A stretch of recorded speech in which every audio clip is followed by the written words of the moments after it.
Chapter 765.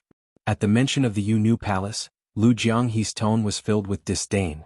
500 years ago, not to mention the entire Kunlun devil cult, even his blood demon hall could look down on the majority of sects in the pugilistic world. He naturally did not care about the Yu Palace. Clearly, the Yu Palace's strength was not very strong 500 years ago. Moreover, according to Lu Jianghe's description, Chu Xiu more or less understood what was going on with the Yu Palace's heavenly sword. The nine-tailed demon fox was also known as the heavenly fox in ancient times. It was an extremely powerful fierce beast. Of course, this was only powerful for others. For the Kunlun devil cult, this thing was only an ornamental pet. In the past, the Red Lotus demon venerable was able to forcibly kill and seal it. For the Kunlun devil cult, this thing did not have much significance other than being an ornamental pet. After all, it was an ancient fierce beast. In this era, fierce beasts were as rare as phoenix feathers and unicorn horns. Later on, when the Kunlun devil cult was destroyed, many sects also divided up many of the Kunlun devil cult's treasures. The Yu Palace obtained the sword that sealed the nine-tailed heavenly fox. According to Lu Jianghe, for the nine-tailed heavenly fox's remnant soul to be useful, it must be fed something at regular intervals. Just like the blood soul pearl that sealed Lu Jianghe. However, Lu Jianghe's blood soul pearl was not picky. Any qi and blood would do. Of course, the stronger the qi and blood, the better the effect. As for the nine-tailed heavenly fox, what it devoured was very rare. It was the martial artist's essence, qi and spirit. The younger the martial artist with the greatest potential, the more vigorous their essence, qi and spirit. Moreover, the nine-tailed heavenly fox only devoured the essence, qi and spirit of young martial artists. It did not care for older martial artists. Therefore, the disciples chosen to participate in the heavenly sword baptism had to be below 40 years old. A martial artist's essence was only enough for the nine-tailed heavenly fox to last for 100 years.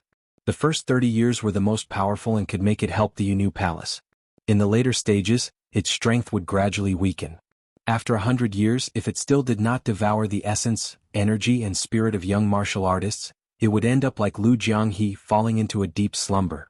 In the past, when the nine-tailed celestial fox was in the Kunlun devil cult, there would often be some young disciples of the righteous sects who did not know the immensity of heaven and earth. They would vainly try to eliminate demons and defend the righteous path, but the result was naturally very miserable. At that time, these fellows would be the nine-tailed celestial fox's snacks. She wouldn't even need to feed them once every 100 years. Sometimes, it would even be possible to feed them several times a year. What are the consequences of having your essence, qi and spirit devoured? Chu Xiu asked with a frown. Lu Jianghe chuckled and said, I won't die, but I won't have a good ending either. In the lightest case, I'll have my cultivation crippled temporarily. Even if I manage to cultivate it back, I'll lose all my potential and won't be able to make any progress for the rest of my life. In more serious cases, they might even lose a portion of their lifespan and age prematurely. If you don't believe me, you can ask that little girl. All the disciples of the Yu Palace who had participated in the heavenly sword baptism had secretly comprehended some sword intent. In reality, how many of them could appear in front of the people of the Jianghu again? Even heroes have a weakness for the charms of a beautiful woman. Your friend is going to be out of luck this time. Those women of the Yu Palace pretend to be pure all day long. In the past, they had even offered themselves to our holy sect's bed. Otherwise, that heavenly sword that sealed the nine-tailed celestial fox was merely a plaything of our holy sect. How could they know how to use it? Who knows, it might have been leaked out by some lustful fellow. After hearing Lu Jianghe's words, Chu Xiu's expression turned slightly gloomy.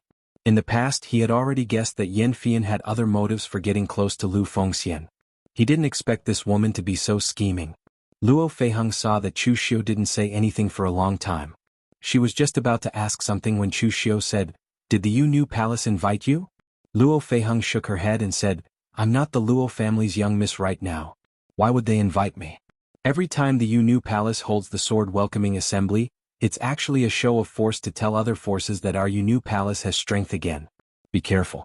So every time the Yu Palace invites the big sects of the pugilistic world, the famous figures of the pugilistic world to attend the ceremony, why would they invite a small character like me? Chu Xiu raised his eyebrows and said, All right then, let's go to the Yu Palace together. Luo Feiheng had a strange look on her face.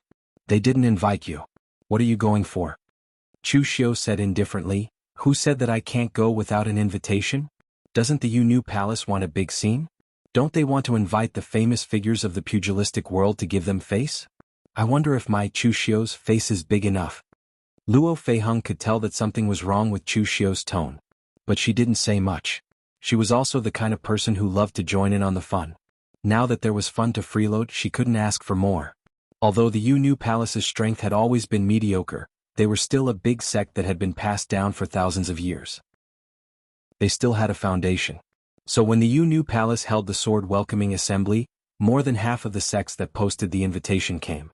Of course they came. But the Yu Palace's face wasn't big enough for those big sects to send their patriarchs and sect masters. So most of the sects and aristocratic families only sent a random person to support the Yu Palace. The Yu Palace wasn't too far from the Wu County's Luo family. It was just between the Wu County and Jiangdong County, adjacent to the longest river in eastern Qi-Du River. By the time Chu Xiu and Luo Feiheng arrived at the entrance of the Yu Palace, it was already quite lively. Many female disciples of the Yu Palace were dressed in plain white clothes, receiving the guests politely and reservedly. It had to be said that the Yu Palace wasn't easy. The pugilistic world had always been dominated by men. If a woman wanted to stand out in the pugilistic world, the difficulty she had to pay was much greater than that of a man. So with so many sects in the pugilistic world, very few of them were all female disciples. The Yu Palace was one of them. It wasn't easy for them to develop to the level of one of the 5 major sword sections. Of course this was useless to Chu Xiu. Even if it wasn't easy for you, what does it have to do with me? The Yu Palace had to be prepared to pay the price for scheming against his Chu Xiu's good friend. Step by step they walked up the stairs of the Yu Palace. It had to be said that the sects controlled by women had different aesthetic standards. Chu Xiu could be considered a knowledgeable person. He had seen many of the buildings of the major sections. Actually, most of them were big, black, and crude. They pursued grandeur and practicality. Moon-worshipping sect, on the other hand, had a picturesque appearance. That was because of its good geographical location.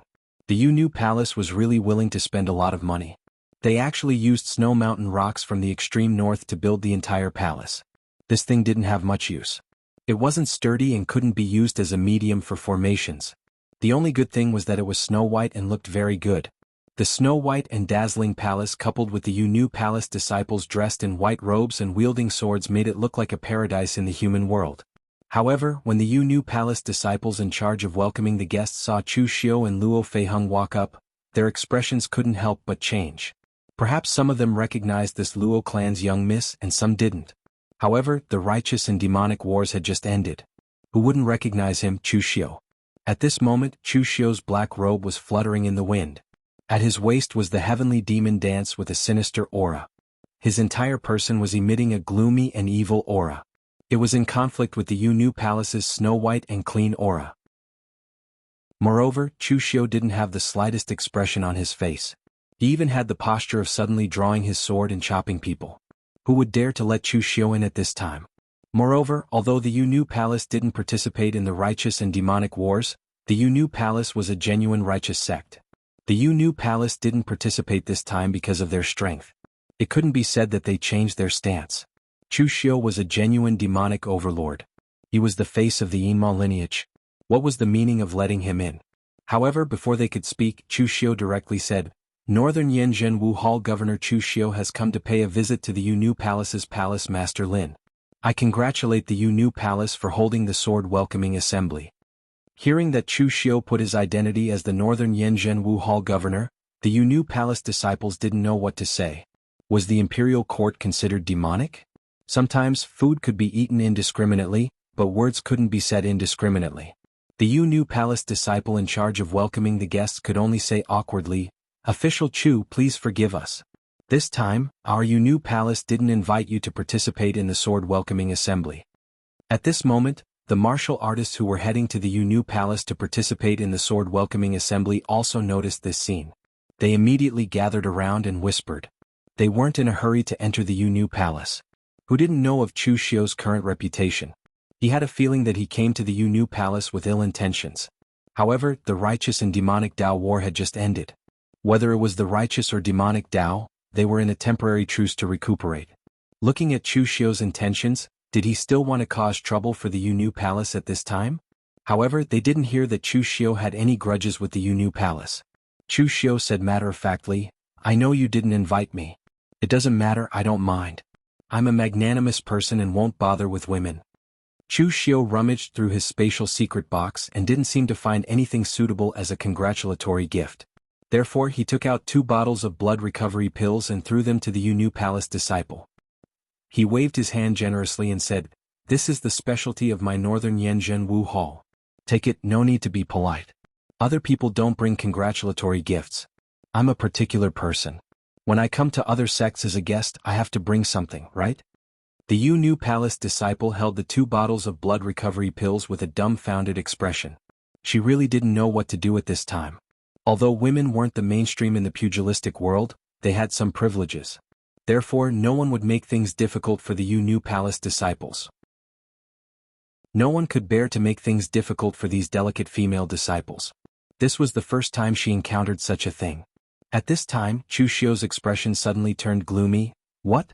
I've already reported my name and given the congratulatory gift. You still won't let me in? Your Yu Palace is looking down on me, Chu Xiu?" Chapter 766.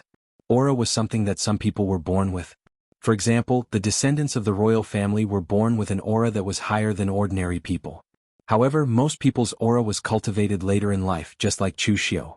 After so many years of fighting, how many people had died directly or indirectly in Chu Xiu's hands?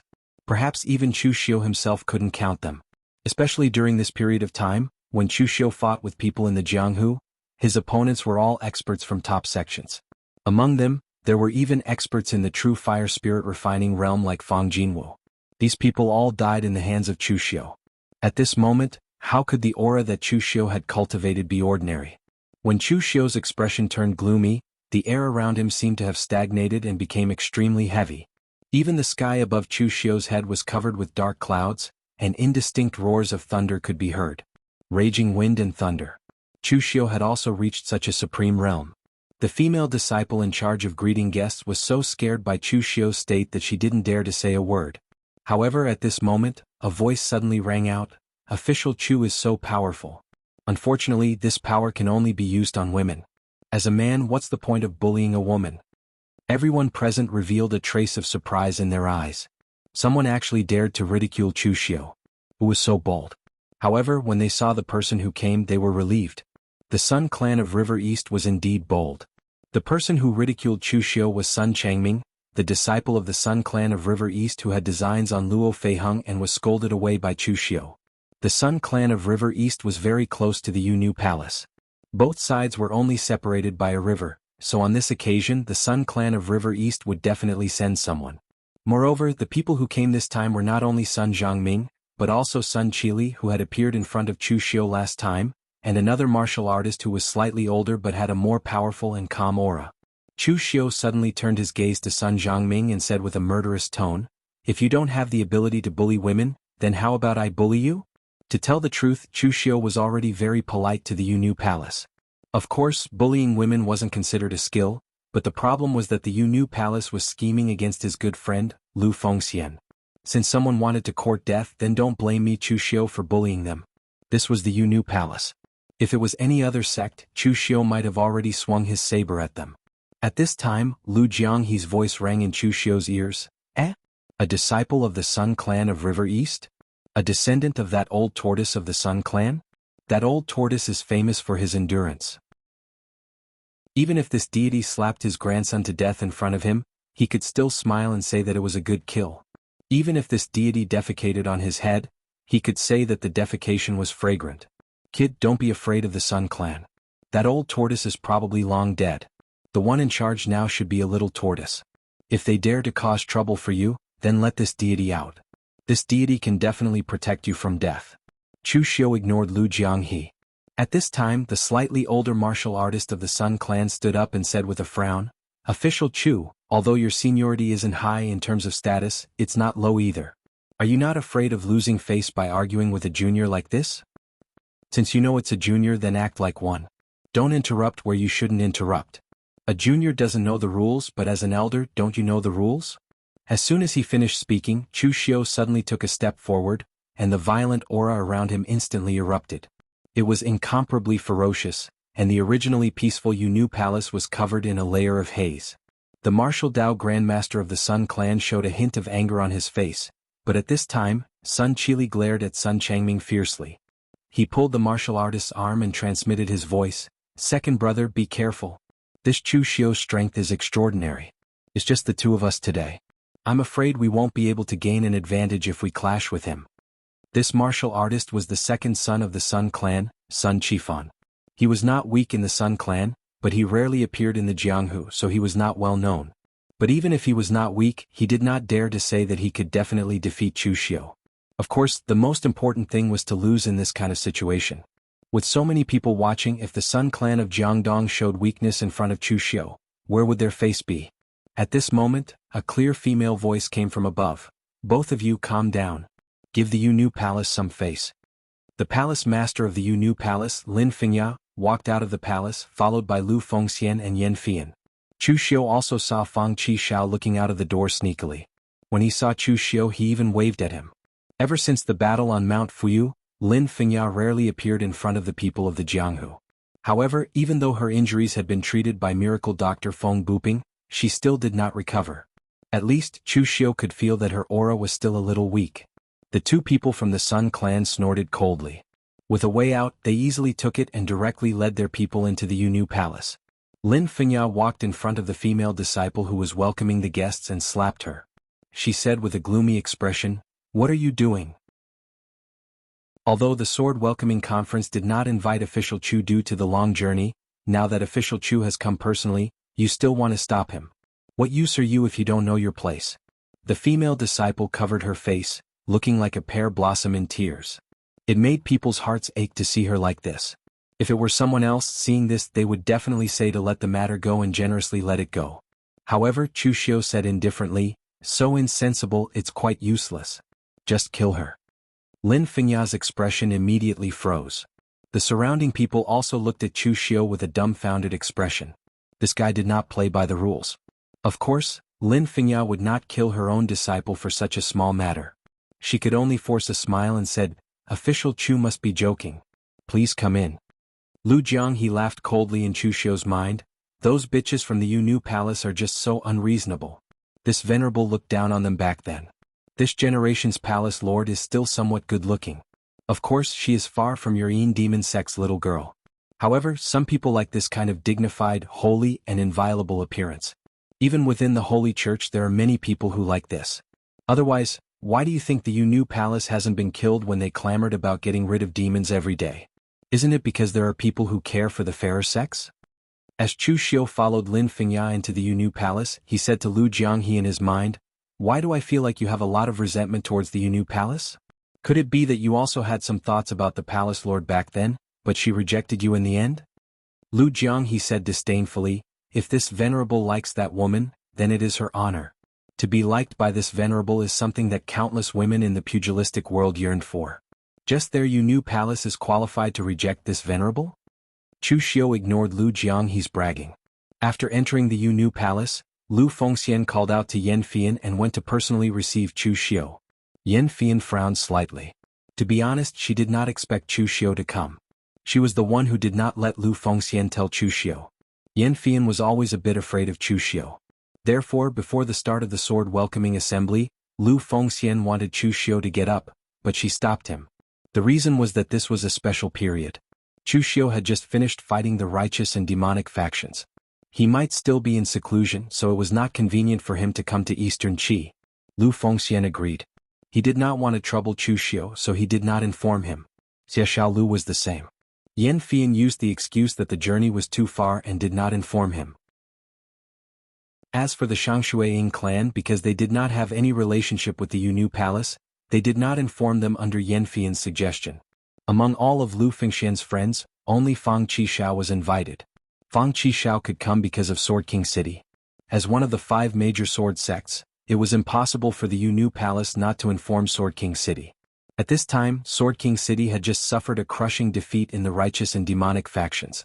The 3 true fire soul refinement cultivators were all taught a lesson by Yi Xiaonan. They lost miserably and were in a bad mood. Therefore, in order to avoid getting into trouble, Fang Qishao volunteered to come to Yunu Palace to participate in the sword welcoming assembly. Previously, Heavenly King Shen could still tolerate Fang Qishao's stupid mouth, But at this time Heavenly King Shen and the others were still angry. They were annoyed by Fang Qishao's nonsense, so they sent him away. Lin Fengya walked to Yan Fian's side and whispered, "Fian, what's wrong?" Yan Fian shook his head. "It's nothing. It's just that I didn't expect Chu Xiu to come. Looking at him, he doesn't seem to have good intentions." Lin Fengya snorted coldly and said, "It's true that he doesn't have good intentions, but when the Yu Nu Palace can borrow the power of the Heavenly Sword Soul, even if Wei Shuya comes, the Yu Nu Palace will not be afraid." But as soon as she said that, Lin Fengya sighed and touched Yan Fian's head. "Fian, I know it's difficult for you this time. In fact, if the Yu Nu Palace had other candidates, I would not agree to you doing such a thing. It's a pity that I'm old. Even if I want to participate in the baptism of the Heavenly Sword Soul, the Sword Soul probably won't recognize me. If I anger the Sword Soul and cause no Sword Soul to protect me for 100 years, the Yu Nu Palace will really be in danger." Yan Fian shook his head and said, "Master, don't say that. The Yu Nu Palace has raised me for my entire life. Naturally, I can't watch the sect decline. It's just that by doing this I'm letting down Lu Fengxian. With his strength, if nothing goes wrong, he will definitely be able to become a martial Dao Grandmaster in the future." Lin Fengya snorted lightly and said, "There's no such thing as letting down or letting down. You gave yourself to him. If he doesn't make some sacrifices for you, can he still be called a man? Why does the Yu Nu Palace forbid disciples from marrying? It's because the ancestors of the Yu Nu Palace have seen through the nature of these men. What love? It's nothing more than a transaction. But don't worry, Fian. After this, the Yu Nu Palace will definitely protect Lu Fengxian for a lifetime. We won't let him suffer in the pugilistic world." Chapter 767. While Lin Fengya was whispering to Yan Fian, Lu Fengxian was also entertaining Chu Xiu. "Brother Chu, I thought you were in seclusion, so I didn't invite you. I didn't expect you to actually come. And Miss Luo, did you two come together?" Chu Xiu shook his head and said, "We just happened to bump into each other." "Brother Lu, did Yan Fian ask you to participate in this sword welcoming conference?" Lu Fengxian shook his head and said, "No, the person who originally participated in the sword welcoming conference was Fian, but she was worried that she couldn't meet the requirements of the Heavenly Sword Spirit, so she spent all her days cultivating like crazy. However, cultivation is not something that can be achieved overnight. Seeing her like this, I couldn't bear to see her like this, so I asked her to ask Palace Master Lin if he could let an outsider represent the sword welcoming assembly. It just so happened that Palace Master Lin agreed, so I became the candidate." Chu Xiu secretly shook his head. This guy must have been tricked by Yan Fian and Lin Fengya. But this was Lu Fengxian's personality. If someone he didn't know played tricks in front of him, he wouldn't foolishly fall for it. But the problem was that as long as Lu Fengxian thought of you as one of them, he would believe whatever you said. In Lu Fengxian's own words, "If I don't even believe your words, doesn't that mean I don't treat you as one of us?" Just as Chu Xiu was about to say something to Lu Fengxian, Yan Fian called out to Lu Fengxian. Lu Fengxian said, "Brother Chu, there are a lot of things to do before the sword welcoming conference starts, so I won't accompany you for long. After the sword welcoming conference ends, I'll treat you to a drink." After saying that, Lu Fengxian found Shui Wuxiang and the other three and said to them, "You guys help entertain Brother Chu." Seeing Lu Fengxian leave in a hurry, Chu Xiu's brows furrowed tightly. "This is the Lu Fengxian you were talking about?" "TSK. Lu Jiang." He clicked his tongue and sighed. "I thought the one who was deceived was a fool, but it turns out to be a young man with a pure heart. The Jianghu is a chaotic world where everyone tries to deceive and deceive each other. Such a young man is rarely seen at any time. He was born with luck. It's not easy." Chu Xiu asked curiously, "You're a hall master of the Blood Demon Hall. Why do you look like you're a fortune teller? You can see through everyone?" Lu Jiang, he smiled somewhat complacently and said, "Fortune telling is to look at the future, while when I look at people, I look at their intrinsic qualities. Blood, qi, and bone could already represent a person's character and fate. The blood demon divine power had studied the power of qi and blood down to the bone. Even if he could not see something deeper, how could he not see something on the surface? If you can cultivate my blood god demonic art to the extreme, you will be able to achieve this as well. Moreover, there was a person like your friend in the past in the holy sect. He was the heartless demon venerable of the 4 great demon venerables. When he was young, he was a famous young chivalrous man in the Jianghu. Whether it was the aristocratic families or the rogue cultivators of the Jianghu, everyone would give him a thumbs up. Even when he was second on the Longhu leaderboard, the first on the Longhu leaderboard took the initiative to give up his position to the wind-sweeping tower. He asked them to revise the leaderboard, saying that he was not worthy of being above the heartless demon venerable. In the end, true love cannot fill the heartless cave. In the end, the heartless demon venerable was hurt by love and became a demon. In the end, he almost died. Fortunately, he was saved by the sect master. This kind of person is the most terrifying after becoming a demon. Among the 4 great demon lords, that one is the one who has killed the most people. In his eyes, there is no one he can't kill other than the sect leader, including himself. At this point, even Lu Jianghe's voice trembled slightly. It was obvious that the heartless demon venerable had left a very bad impression on him. However, Lu Jianghe then sneered and said, "But in my opinion, whether it is the heartless demon venerable or your friend Lu Fengxian, they are simply too bored to indulge in such love. A man born in this world should naturally be unbridled. When you see a beautiful woman, you just snatch her, pull up your pants and leave. In the end, you and I are even. Very straightforward. What is there to talk about love?" The corner of Chu Xiu's mouth twitched. To be honest, if the Kunlun devil cult in the past was filled with people like Lu Jianghe, it would be hard for it not to be destroyed. At this time, Fang Qishao also came over. When he saw Chu Xiu, he immediately began to complain, "Brother Chu, I heard that you were very awe-inspiring on the battlefield of the righteous and demon sects. I also wanted to participate in that battle, but those old men didn't let me go. In the end, they came back after losing and scolded me that I am not as good as Zhong Xian. They said that Zhong Xian has become a martial Dao grandmaster while I am still in the same place. Tell me, is there any reason for this? If I can participate in the battle, maybe I can also become a martial Dao grandmaster." Fang Qishao's mouth did not stop there. At this time, Lu Jianghe said in surprise, "Huh? You have a lot of young elites around you. This guy is from Sword King City? TSK natural sword physique. Such a person has sword chi flowing in his bones. With a sword in hand, his cultivation will improve by leaps and bounds. Sword King City has probably picked up a treasure. It's just that his mouth is a bit talkative." This venerate has never seen such a talkative sword Dao genius before. Chu Xiu raised his brows, thinking that Fang Qishao still had the nerve to talk about others. Chu Xiu had never seen such a talkative demon venerate. Ignoring Lu Jianghe, Chu Xiu waited for Fang Qishao to tire of talking and suddenly said, "Actually, you already saw it, right?" Fang Qishao, who had been talking incessantly just now, suddenly fell silent and put away the mischievous expression on his face. It was normal for others to not know the details of the Yunu Palace, but Sword King City was one of the 5 major sword sects just like the Yunu Palace. They must have some understanding of their past secrets. Chu Xiu would not believe that Sword King City knew nothing about it. Fang Qishao was the future successor of Sword King City. Although he didn't look very reliable, Sword King City wouldn't hide these things from him. After a while, Fang Qishao said in a deep voice while holding his sword, "I've heard about the Yunu Palace from the city lord. The sword welcoming assembly isn't a good path. I came a day earlier than you and I also tactfully reminded Brother Lu, but he didn't care. You know Brother Lu's character. Once he has decided on something, others can't change it. He only recognizes his own right and wrong, so I didn't say anything more. Brother Lu and I can be considered friends and I also admire him. However, I won't force others. People only live one life, and it's already good enough to understand themselves. Forcibly meddling in other people's affairs isn't my style, and I don't want to do it." Fang Qishao rarely spoke seriously, causing Chu Xiu to remain silent. To be honest, among Chu Xiu's friends, the seemingly aloof Xia Xiaolu was actually a warm-hearted person with a cold face. On the other hand, Fang Qishao, who seemed to be on good terms with everyone, was actually the most indifferent person. Just as he said, he rarely forced others and rarely interfered in other people's affairs. It was enough for him to understand himself. It was just like how Bai Qian of Sword King City participated in the siege against Chu Xiu. He and Chu Xiu were good friends, but at the same time he was also a disciple of Sword King City.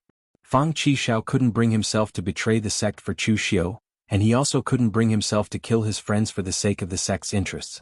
Therefore he could only use a compromise to solve the problem. For Fang Qishao, it was enough as long as he had a clear conscience. Now it was the same for Lu Fengxian.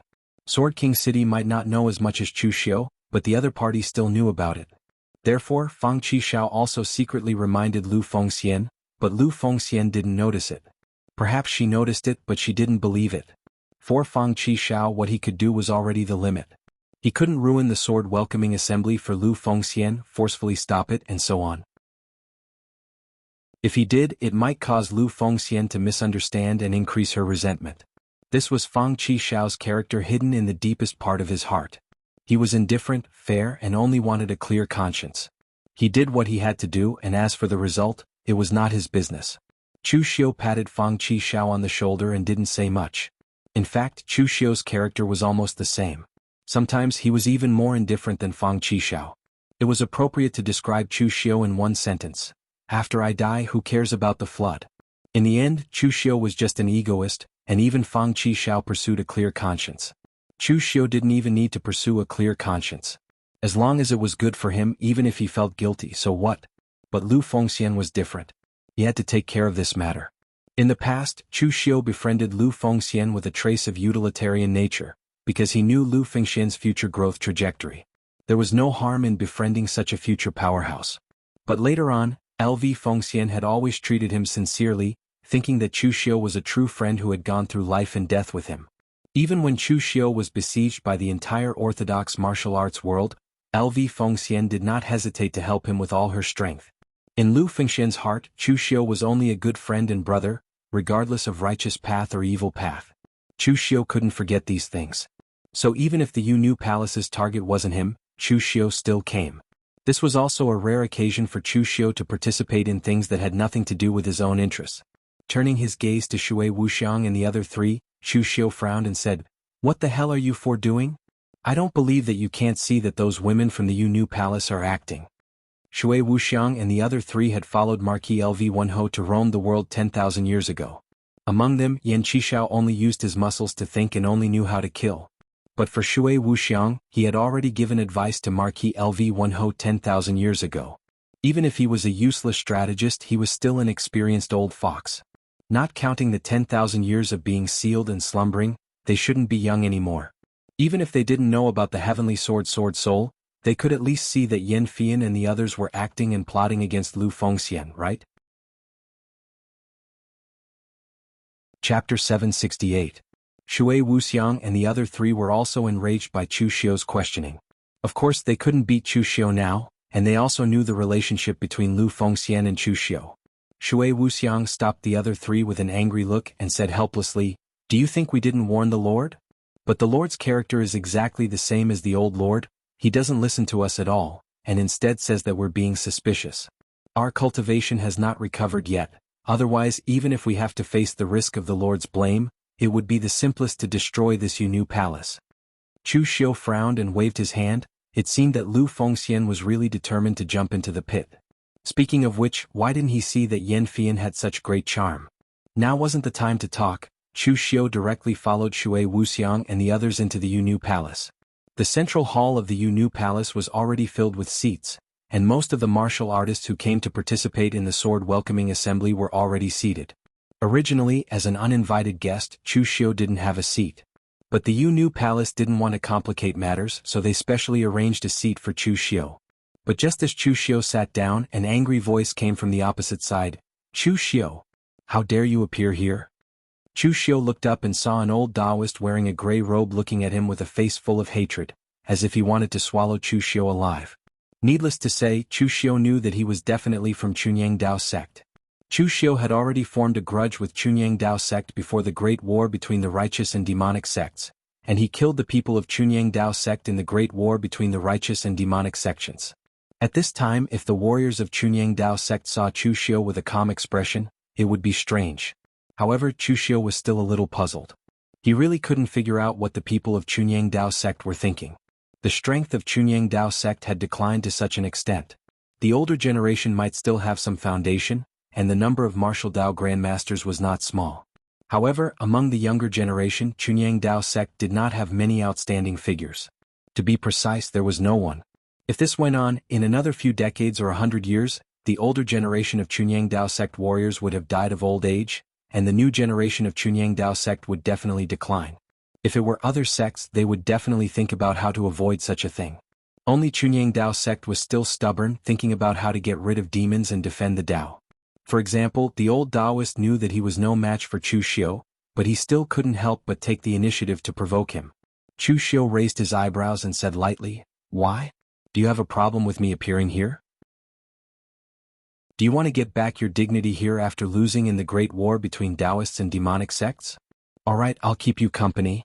Chu Xiu did not even place a single one of these old fellows from the pure Yang Dao sect in his eyes.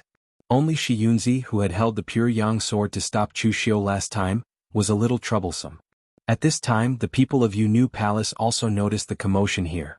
They hurriedly came over to mediate, and finally made the old Taoist of Chunyang Dao sect calm down for the time being. They gave him a way out, and blood would not be spilled before the start of the sword welcoming meet. However, after the storm passed, Chu Xiu felt that the atmosphere in the hall was a little strange. Most of the warriors present looked at Chu Xiu with disgust or malice. In short, they did not look at him well. Touching his chin, Chu Xiu murmured, "Why do I feel that the atmosphere here is a little strange?" Fang Qishao ridiculed from the side, "Why don't you take a look at the situation now? How many people have you killed in the great war between Taoists and Taoists, and how many warriors have you provoked? It would be strange if they showed you a good attitude." During the great war between Taoists and Taoists, Chu Xiu was in the limelight. Even if some of the sects had no enmity with Chu Xiu, they would not have a good impression of Chu Xiu, because this was the Yu Palace's sword welcoming meet. Although the Yu Palace did not participate in the great war between Taoists and Taoists, it was still considered a righteous Tao sect. Therefore this time the Yu Palace had invited warriors from righteous Tao sections. The great war between Taoists and Taoists had just ended, and a guy like Chu Xiu, who was in the limelight in the great war between Taoists and Taoists, appeared here. No matter how one looked at it, it was a kind of arrogant provocation. It would be strange if they showed Chu Xiu a good attitude. However, due to Chu Xiu's fierce reputation and the Yu Palace's face, a large group of people did not jump out to clamor to exterminate Taoists. Only the old Taoist of Chunyang Dao sect could not help but stand out and say a few words. At this time, Lin Fengya also walked into the main hall with her people. She was dressed in a white palace dress, and her appearance was beautiful and dignified. Although she was a little old, she had a kind of mature charm. Everyone present could not take their eyes off her and sighed at the same time. Lin Fengya was also a rising star of the Yu Palace when she was young. Back then she had also attracted the love of many Jianghu heroes. Unfortunately, due to her relationship with the Yu Palace, in the end, Lin Fengya did not choose any of the young heroes of that generation. Some of the martial artists present were from the same generation as Lin Fengya, and they all felt a little emotional. That was their youth. Walking to the center, Lin Fengya had a smile on her face. She said in a low voice, "Thank you all for coming all the way to my Yu Palace to participate in the sword welcoming assembly. If there's more, I won't." Before she could finish her sentence, two more people came in from outside. Lin Fengya immediately frowned. It was almost time. Who would rush to come at this time? This was too unruly. However, after seeing the people who came, Lin Fengya did not dare to say anything more. This was because the people who came were an old man and a young man. The young one was Ying Bailu. The old one was Ying clan's housekeeper, Uncle Fu. Shangshui Ying clan's status in Eastern Qi went without saying. Even if it was just a junior of Shangshui Ying clan, Lin Fengya did not dare to say too much. However, Lin Fengya was puzzled. Why would Ying Bailu come? Could it be because of Yan Fian? Actually, this time the Yu Palace had sent an invitation to Shangshui Ying clan. Whether they came or not was Shangshui Ying clan's business, but whether they sent the invitation or not was Yu Palace's business. Lin Fengya did not see Shangshui Ying clan's figure earlier. She thought that they would not come. She did not expect Ying Bailu to arrive just in time. Ying Bailu cupped his hands and said, "Palace Lord Lin, please forgive me. I came a little late." Lin Fengya smiled and said, "Young Master Ying, there's no need to be like this. The sword welcoming assembly has not started yet. It's not late." Ying Bailu shook his head and said, "No, it's still too late. Because I didn't intend to come this time, and it's even to the extent that I didn't even know about it. I only found out about it when my servants told me about it." Lin Fengya's expression was a little ugly. For the first time, she felt that Ying Bailu was not good with words. If he did not want to go, wouldn't that mean that Shangshui Ying clan looked down on the Yu Palace? Although Shangshui Ying clan had the right to do so. However, Lin Fengya still forced a smile and said, "In that case, please take a seat, young Master Ying." Ying Bailu shook his head and said, "There's no need to sit. I did not come here to participate in the sword welcoming assembly. I just came to solve my own problem." Hearing this, the expressions on the faces of the people present immediately became unfathomable. Ying Bailu had previously pursued Yan Fian. This was something that many people knew. In the end, Yan Fian chose Lu Fengxian. However, Ing Bailu did not have any reaction after that. Now, it seemed that this person was preparing to use his power to oppress others, or was he trying to snatch his love away? Yan Fian stood up and said with a frown, "Young Master Ing, I have already made it very clear to you. Between you and I," Ing Bailu waved his hand and interrupted Yan Fian. "Miss Yan, you said it clearly and I also understand. Things like feelings cannot be forced. After you got together with Brother Lu, have you seen me come to disturb you even once? This time I did not come for you but for myself. Everyone in the pugilistic world knows that I am pursuing you, but in the end you chose Lu Fengxian, Brother Lu. I only came to challenge Brother Lu, not to prove anything to you, Miss Yan. I just want to prove one thing to the entire pugilistic world. I, Ing Bailu, am not worse than anyone else." Ever since he was young, Ing Bailu had never lost. He was number one in everything, be it the zither, chess, calligraphy, painting or mathematics. When had he ever lost to anyone?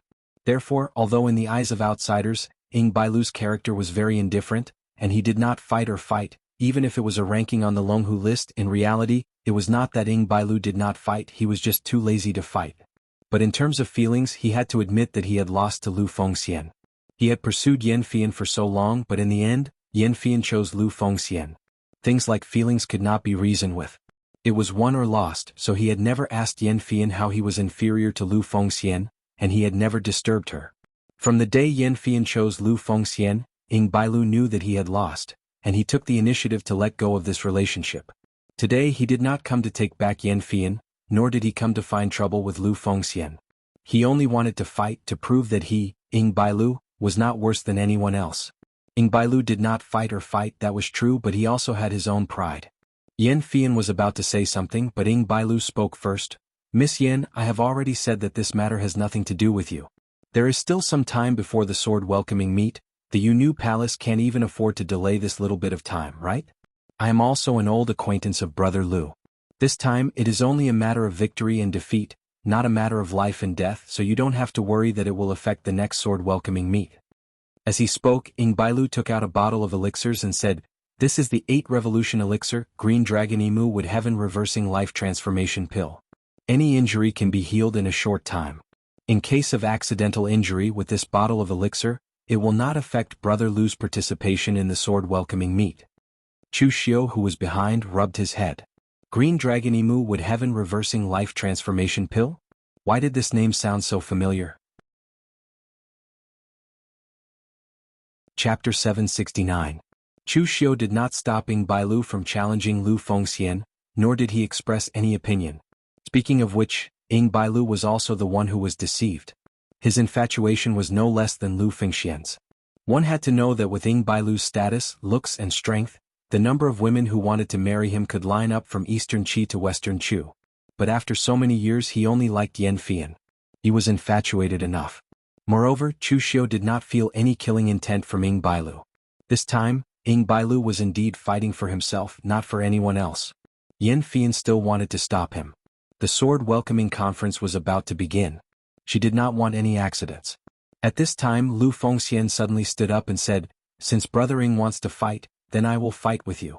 Brother Ing, if you want to prove that you are not inferior to others, then so do I, Lu Fengxian." Yan Fian still wanted to stop him, but Lu Fengxian shook her head and said, "Fian, this has nothing to do with you. No one can refuse a challenge between martial artists.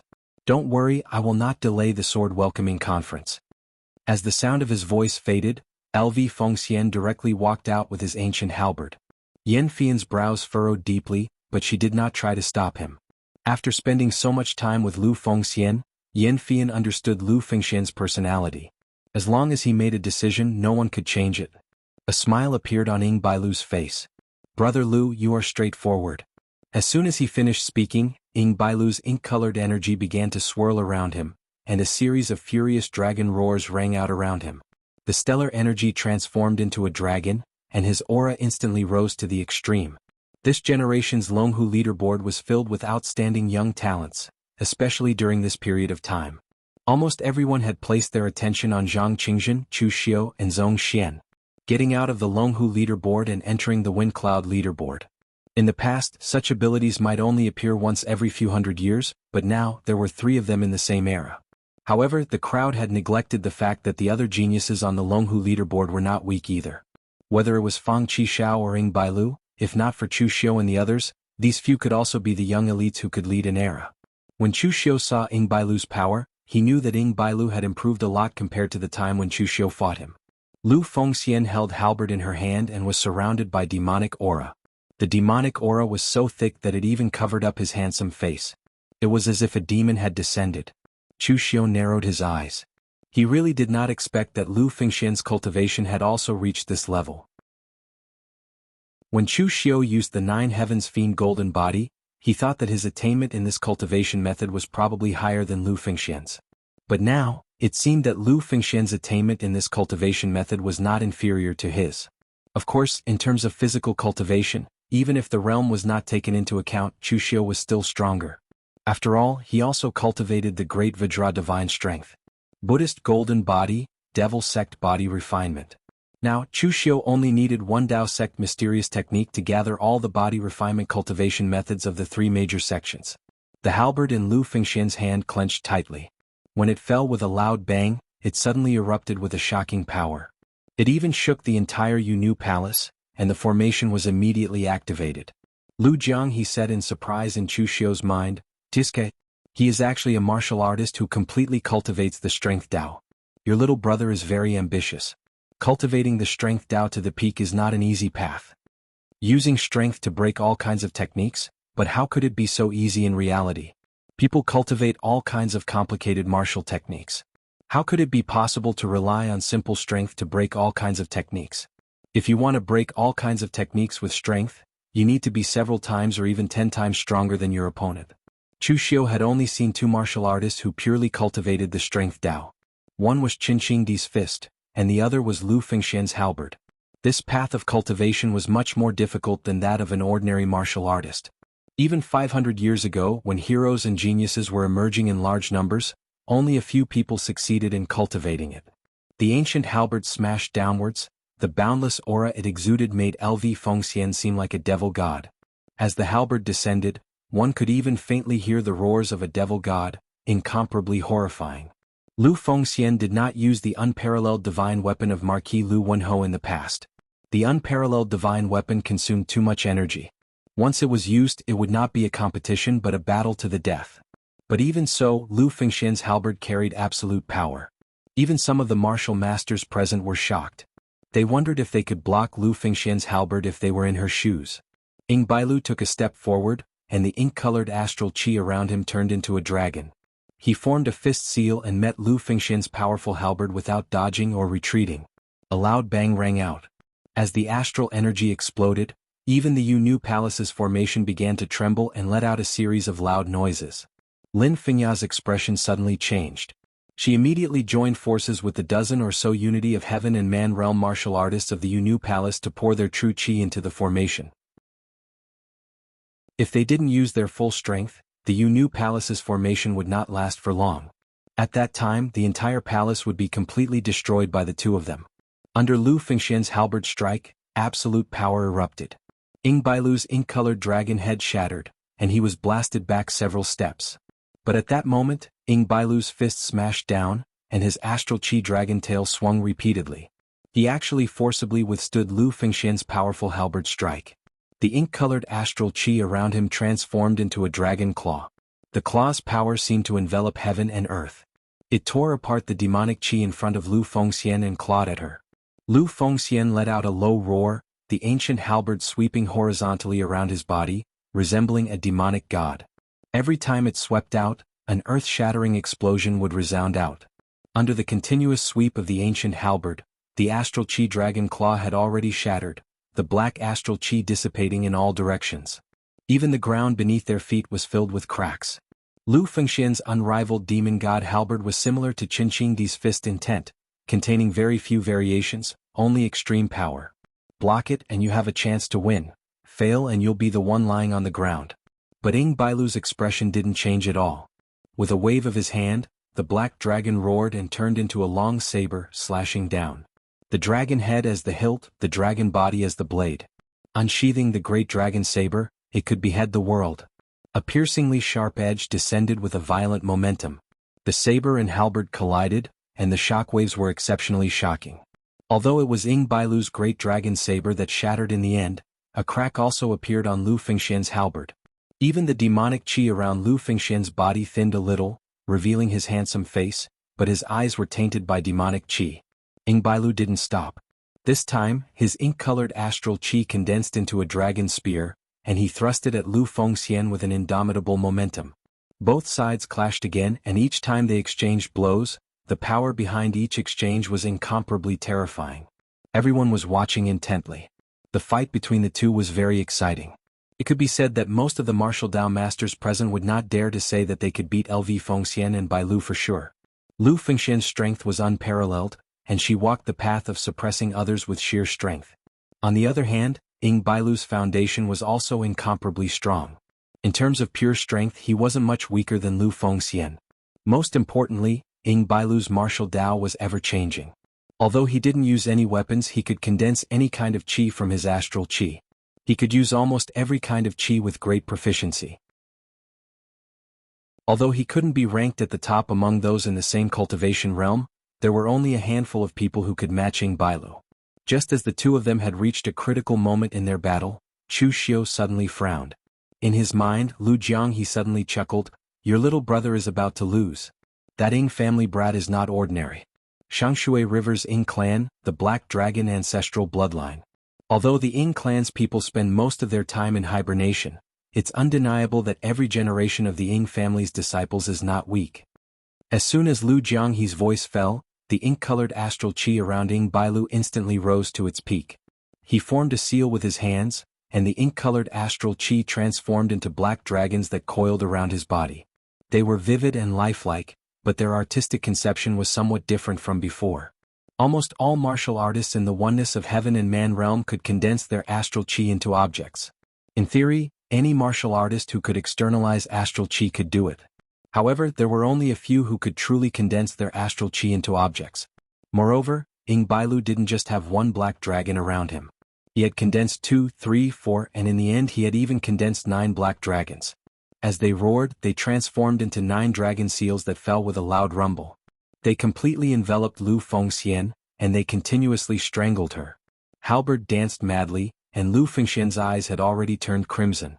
The demon god's unparalleled halberd seemed to possess the might of a demon god. The horrifying devilish might caused the expressions of the people present to change slightly. In truth, none of the people present had regarded Lu Fengxian as a member of the Devil Dao. Compared to Chu Xiu, Lu Fengxian's actions were indeed very kind. He had almost never done any evil deeds. Although he had killed many people, he usually only killed people who wanted to kill him. However, looking at Lu Fengxian's current appearance, who would believe that he wasn't a member of the Devil Dao? At the very least, in terms of cultivation method alone, Lu Fengxian was a genuine member of the Devil Dao. There was no doubt about it. Just when the demonic qi around Lu Fengxian had reached its peak, the cracks on halberd in his hand gradually widened. Finally, with a loud bang, it completely shattered. The weapon scattered in all directions, and the demonic qi around Lu Fengxian dissipated. Ying Bailu's situation was different. The 9 dragons around him did not dissipate. Instead, they merged into his body, causing his aura to grow stronger and stronger. At last, it reached its peak, and he directly stepped into the martial Dao Grandmaster realm. Fang Qishao stood up abruptly. His expression changed and he subconsciously spat out a word, F***CK. Chapter 770. Although the battle between Ying Bailu and Lu Fengxian seemed to be Ying Bailu's victory, Lu Fengxian did not actually lose. He only lost this time because his weapon was at a disadvantage. If he had used the unparalleled divine weapon, Ying Bailu would not have won as easily as he did now. Of course, if Lu Fengxian used the unparalleled divine weapon, Ying Bailu would still have some trump cards up his sleeves. However, at that time, it would no longer be a competition but a battle of life and death. On the contrary, the crowd was surprised at the beginning that Ying Bailu became a martial Dao Grandmaster, but they were not that surprised anymore. Ying Bailu was ranked 3rd on the Longhu leaderboard, but everyone knew that he rarely fought and kept a low profile. If he went all out, he could compete with Fang Qishao for the first place. Therefore, it was normal for him to become a martial Dao Grandmaster now. Of course, it was normal for Ying Bailu to win, but Fang Qishao's heart was about to explode. Before this, Fang Qishao did not care much about winning or losing, so he did not care much about the Longhu leaderboard. Geniuses like Zhang Qingzhen, Zhong Xian, and Chu Xiu were all ranked ahead of him. Why should he waste his energy to compete with them? But now, all three of them had become martial Dao grandmasters. He had been criticized by the old guys in Sword King City several times. Who would have thought that Ying Bailu, who was ranked behind him, would step on him and become a martial Dao grandmaster? This matter would definitely make those old guys even angrier. Fang Qishao could imagine what he would have to endure when he returned to Sword King City. After sitting down again, Fang Qishao rubbed his head in annoyance. He suddenly raised his head and sighed. Since ancient times, love has always been filled with regret. Ying Bailu can be considered an infatuated person. I'm afraid he was hurt by love this time, causing his state of mind to fall to the extreme. He had to sublimate before he finally broke through.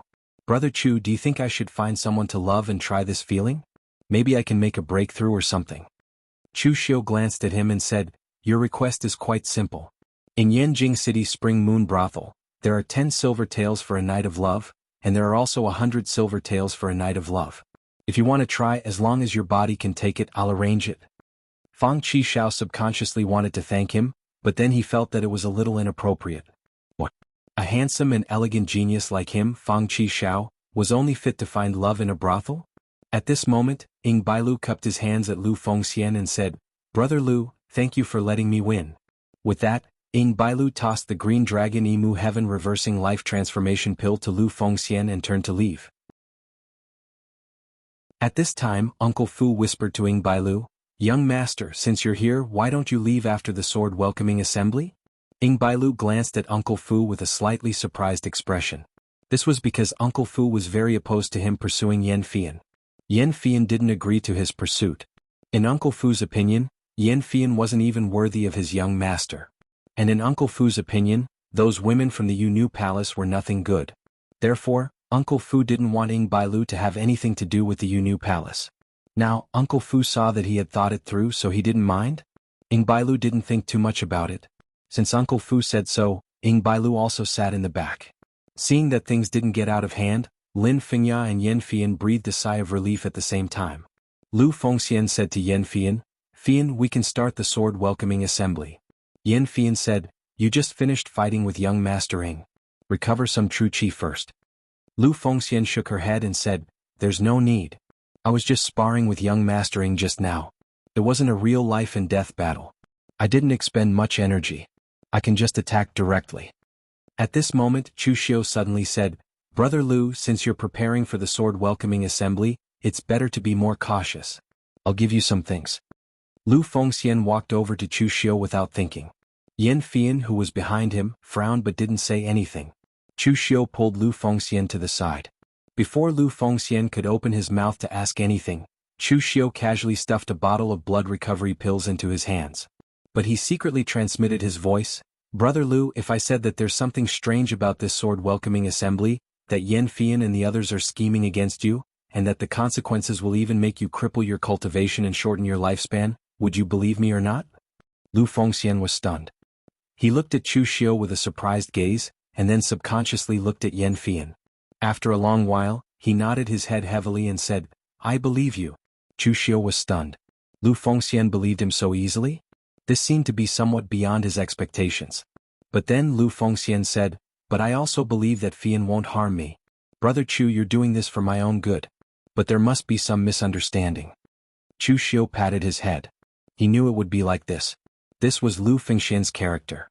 Then have you ever thought about what you would do if this matter is true? I've already told you the consequences. Your cultivation will be crippled and even your lifespan will be shortened. Lu Fengxian shook his head and said, since it's just in case, it's not absolute. Since it's not absolute, how can I suspect Fian? If it really happens, then I, Lu Fengxian, am blind and trusted the wrong person. But if it doesn't happen and I suspect Fian, then I'll be letting down my own conscience. I, Lu Fengxian, don't want to betray anyone in my life. If someone betrays me, then I will betray them. Things that haven't happened, then we'll talk about it after it happens. After saying that, Lu Fengxian put away the bottle of blood recovery pills and walked straight to the center of the hall. Chu Xiu shook his head slightly. For a person like Lu Fengxian, you could say that he's stupid, but you could also say that he's really good. Being friends with such a person, at least you won't have to worry about his betrayal. And Chu Xiu and Lu Fengxian just happened to have two different personalities. He looked at everyone with a suspicious attitude. Lu Fengxian believed that humans were good by nature, while he believed that humans were evil by nature. But it didn't matter. He had already guessed Lu Fengxian's answer. Since he was already here, he wouldn't sit and watch Lu Fengxian get into trouble. At this time, Yan Fian saw that Chu Xiu didn't say anything to Lu Fengxian, and she also breathed a sigh of relief. Lin Fengya said in a clear voice, "Sword spirit, please." As her voice fell, 4 female disciples of the Yu Palace carried a huge formation plate and placed it in the hall. On the formation plate was an incomparably resplendent, pure white longsword. It didn't contain any impurities and it looked like it was made of crystal. It was abnormally magnificent. Lu Jiang he spat in Chu Xiu's mind and sneered, "That's it." This sword was specially made by the Red Lotus Demon Venerable with 10,000 years of ice crystals from the northern snow mountain. Other than looking good, it has no other use. At this time, Lin Fengya stood in front of the heavenly sword and bowed respectfully. Yu Palace's 96th Palace Lord Lin Fengya, please sword spirit, baptize my Yu Palace's disciple. After Lin Fengya finished speaking, the heavenly sword instantly released an extremely resplendent power, and the image of a 9-tailed celestial fox appeared in the hall. Its entire body was pure white without any impurities. Only its eyes were scarlet red, but it made the 9-tailed celestial fox look a little more charming. 9 large fox tails floated behind it, gently dancing, but it made the 9-tailed celestial fox look incomparably holy. It didn't have the slightest ruthlessness of a ferocious beast. Lu Jiang he sneered, "See? This beast's appearance is really not bad. Otherwise, the Red Lotus Demon Venerable wouldn't have suddenly wanted to capture it as a pet. Ugly ferocious beasts would have long been skinned and used to refine pills and weapons. Their remnant souls would also be used as artifact spirits." Chu Xiu didn't care about Lu Jiang he's nagging. He just stared at the 9-tailed celestial fox's remnant soul without blinking, ready to make a move at any time. The 9-tailed celestial fox's remnant soul gracefully walked in front of Lu Fengxian, and its 9 large fox tails completely enveloped Lu Fengxian. Shui Wuxiang and the other 3 revealed a trace of coldness in their eyes. If Chu Xiu wasn't here, the Yu Palace's slut dared to scheme against their lord, they would have already made a move. "I say, are you guys prepared?" Chu Xiu suddenly asked Shui Wuxiang and the others. No matter what, these 4 were LV Wenho's battle generals in the past. Even if Lu Fengxian didn't listen to them now, they wouldn't just sit still and wait for death. Shui Wuxiang smiled, "We have made some preparations. The Yu Palace's array formation has been tampered with by me. But now that official Chu is here, our methods can only play a supporting role." Chu Xiu's strength was there for all to see. With him around, he naturally wouldn't sit still and watch anything happen to Lu Fengxian. According to Shui Wuxiang's original plan, if Chu Xiu didn't make a move, then they would use all the methods they had prepared and escape with Lu Fengxian in the chaos. At this time, the 9-tailed celestial fox looked at Lu Fengxian, who was wrapped in its 9 tails, and its eyes revealed a satisfied look. For so many years, the food that the Yu Palace had offered to it was the most delicious. Her power was incomparably pure, and she had a pure heart that hadn't been polluted. Her essence, energy and spirit were at their peak. From the 9-tailed celestial fox, a demonic aura eroded Lu Fengxian's will and began to absorb her essence, energy and spirit. If it was an ordinary Yu Palace martial artist, they would have already been brainwashed by the Yu Palace. Moreover, the 9-tailed celestial fox's power was inclined towards mental force. They wouldn't be able to detect it while absorbing essence, energy and spirit. Therefore, those Yu Palace martial artists who had their essence, energy, and spirit absorbed would only feel very tired. They thought that they had consumed too much energy during the baptism of the heavenly sword. It wasn't until some time after the baptism ended that their cultivation began to rapidly decline. But by that time it was already too late. But for some reason, the 9-tailed celestial fox's power couldn't invade Lu Fengxian's mind. In practically an instant, Lu Fengxian knew that something was wrong. What Brother Chu said was true. Yan Fian was lying to him. Chapter 771. To people like Chu Xiu and Lu Jiang, being hurt by love was very pretentious. It was even more pretentious in the eyes of people like Fang Qishao, who didn't even pay to visit a brothel. But to people like Lu Fengxian and Ying Bailu who were infatuated with love, it was a huge blow. With Lu Fengxian's personality, it wasn't that he hadn't been betrayed before. In the past, when Chu Xiu had first met LV Fengxian, he had said that among the friends he had befriended, There were those who were reliable and loyal, but there were also those who would forsake righteousness at the sight of profit. But when Lu Fengxian was betrayed by these people, he only felt sad, but when he was betrayed by Yan Fian, he felt his heart die. Because he had given up his heart and he had given up too much. All of this was completely annihilated in an instant. Yan Fian seemed to feel Lu Fengxian's mood, and her eyes couldn't help but reveal a hint of guilt. The Sky Sword baptism was about to begin, and in the entire Yu Palace, no one met the requirements of the nine-tailed celestial fox. Her master couldn't and she couldn't either.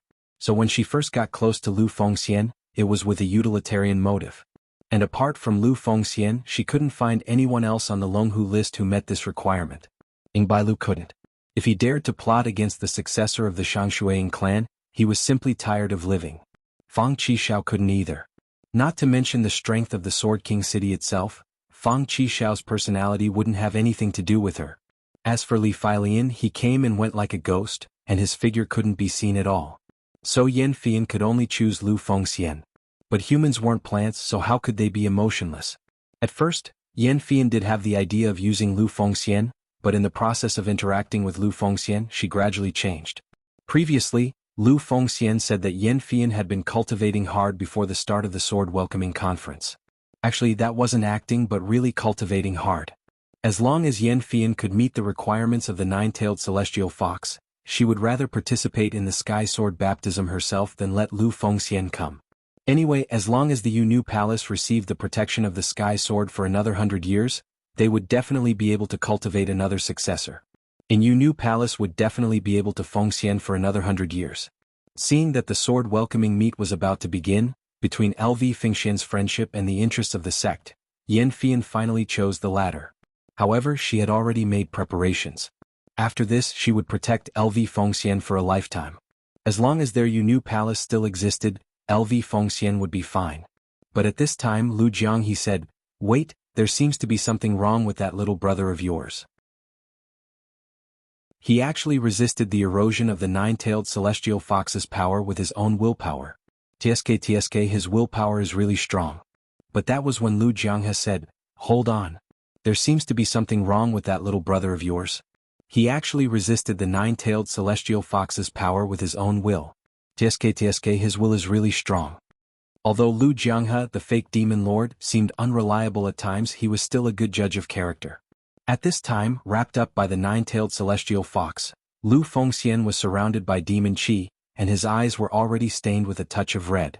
At this moment, LV Fengxian, who was wrapped up by the nine-tailed fox, was surrounded by demonic aura and her eyes were tainted with a scarlet-red color. At this time, the nine-tailed celestial fox, who was originally very elegant and indifferent, also revealed a look of doubt.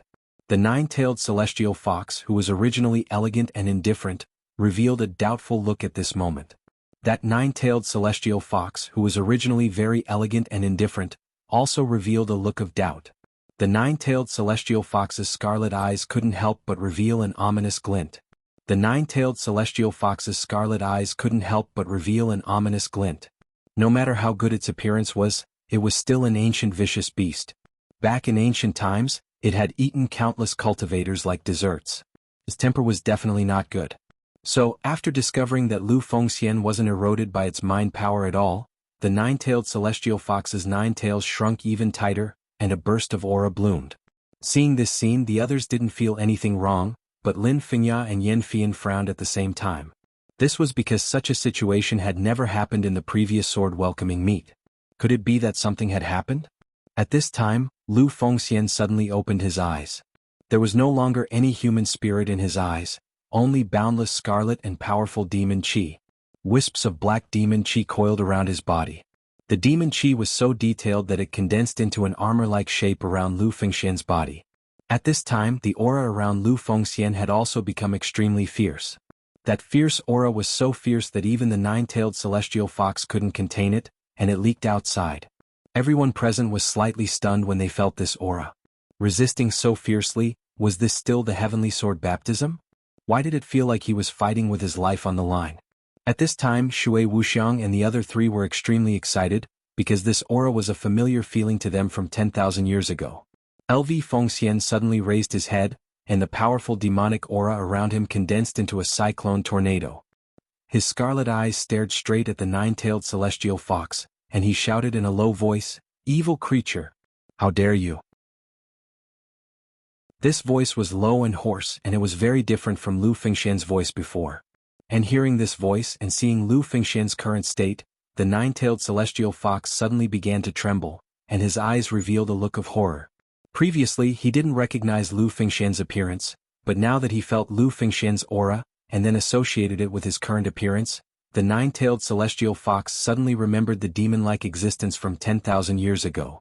That incomparably powerful existence, even more fierce than these ferocious beasts. Boundless demon chi condensed into halberd, and Lu Fengxian chopped with one hand. With a loud bang, the nine-tailed celestial fox that wrapped around Lu Fengxian was completely torn apart, and even the nine-tailed celestial fox was sent flying to one side. Lin Fengya and Yan Fian's expressions suddenly changed. What was going on?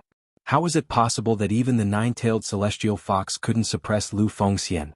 It should be known that even if the nine-tailed celestial fox's power was close to exhaustion, and even if there were 10 Lin Fengya, she would still be no match for the nine-tailed celestial fox. In the end, not only did the nine-tailed celestial fox fail to absorb Lu Fengxian's essence, but it was also sent flying? However, she didn't know that although the nine-tailed celestial fox was not so weak, it was frightened just now, not by Lu Fengxian but by LV1Ho. 10,000 years ago, the demon god LV1Ho was really like a demon god that had descended to the world, and he was almost unstoppable. Whether it was the righteous path or the demonic path, even these ferocious beasts had heard of LV1Ho's name. He was so powerful that it made people tremble. At this time, the powerful aura around Lu Fengxian had gradually disappeared. What he had devoured was only the fragment of LV1Ho's primordial spirit, and it was not even a remnant soul. When his power was stimulated to the extreme just now, what he revealed was only an instinct that belonged to the fragment of LV1Ho's primordial spirit. Even if LV1Ho was already dead, he could not be humiliated by an evil creature. At that moment, the demonic chi battle armor around Lu Fengxian's body that could be described as meticulous began to retract. It did not dissipate, but it was fusing into Lu Fengxian's body crazily. Seeing this familiar scene, Fang Qishao's expression changed a little. Following that, the aura on Lu Fengxian's body began to rise continuously. In the end, it seemed to have broken through a bottleneck and stepped into a new world, advancing to a martial Dao grandmaster. Fang Qishao slumped on the chair with a sullen expression. After a while, he spat out two words, F***CK. F***CK. To be honest, even Chu Xiu did not expect this to happen. Lu Fengxian actually relied on this pressure to step into the martial Dao grandmaster stage, turning a bad thing into a good thing. Of course, the one who felt the most aggrieved was Fang Qishao. At that moment he felt that Lu Fengxian and Ying Bailu had teamed up to toy with him. After Zhong Xian advanced to a martial Dao grandmaster, who was the first on the Longhu leaderboard, it was him, Fang Qishao. Although it was his turn to be the first on the Longhu leaderboard after everyone before him advanced to a martial Dao grandmaster, which was not nice to say, he was at least the first on the Longhu leaderboard, right? In the end, he only sat on the Longhu leaderboard for a short period of time before he was overtaken by the people behind him. Moreover, he did not overtake the first place, but directly advanced to a martial Dao grandmaster and did not mess around with him on the Longhu leaderboard. Ying Bailu and Lu Fengxian were in third place and fourth place respectively. Both of them had overtaken him to become a martial Dao grandmaster. Fang Qishao could imagine the inhumane treatment he would receive when he returned to Sword King City. Originally, Heavenly King Shen and the others had planned for Fang Qishao to be the third to become a martial Dao grandmaster. In the end, he did not even have a place in the top 5, let alone third place. Fang Qishao looked at Chu Xiu with a look of exasperation and said, "Brother Chu, I feel that I should really have an unforgettable, passionate love, the kind that doesn't cost money." At that moment, Chu Xiu did not argue with Fang Qishao. Instead, he stared intently at the scene and at the same time, he tightened his grip on the hilt of the saber at his waist. From the moment Lu Fengxian exposed her aura to fight the nine-tailed celestial fox, to the moment he swept away the remnant soul of the nine-tailed celestial fox with a halberd and became a martial Dao grandmaster, even an idiot could tell that something was wrong. If the Yu Palace was not in the wrong, then there was something wrong with Lu Fengxian. At that moment, Uncle Fu sighed beside Ying Bailu and said, "Young master, do you understand now?" Ying Bailu's expression was a little uncertain. Of course he understood. Although he did not know Lu Fengxian for long, he trusted Lu Fengxian's character. Since Lu Fengxian had promised the Yu Palace to participate in the sword welcoming meet, she would not cause trouble here. Looking at the elegant and beautiful sky sword soul, it now looked like a ferocious demonic beast, timid and ferocious. How did it look like a sword soul at all? Thinking about it this way, it was very clear who was in the right and who was in the wrong. After a while, Ing Bailu said in a low voice, "Uncle Fu, do father and the old ancestor know about this?" Uncle Fu nodded and said, "A little but not too much. If you don't want people to know, don't do it." No matter how well the Yu Palace hides, there are still some traces. It's just that our Shangshui Ing clan has no enmity with the Yu Palace, so we don't want to talk about it. Then why didn't you tell me before? Uncle Fu said with a smile, "Young master, you have the same temper as that young master Lu. Even if the old ancestor told you about it, would you listen to him?"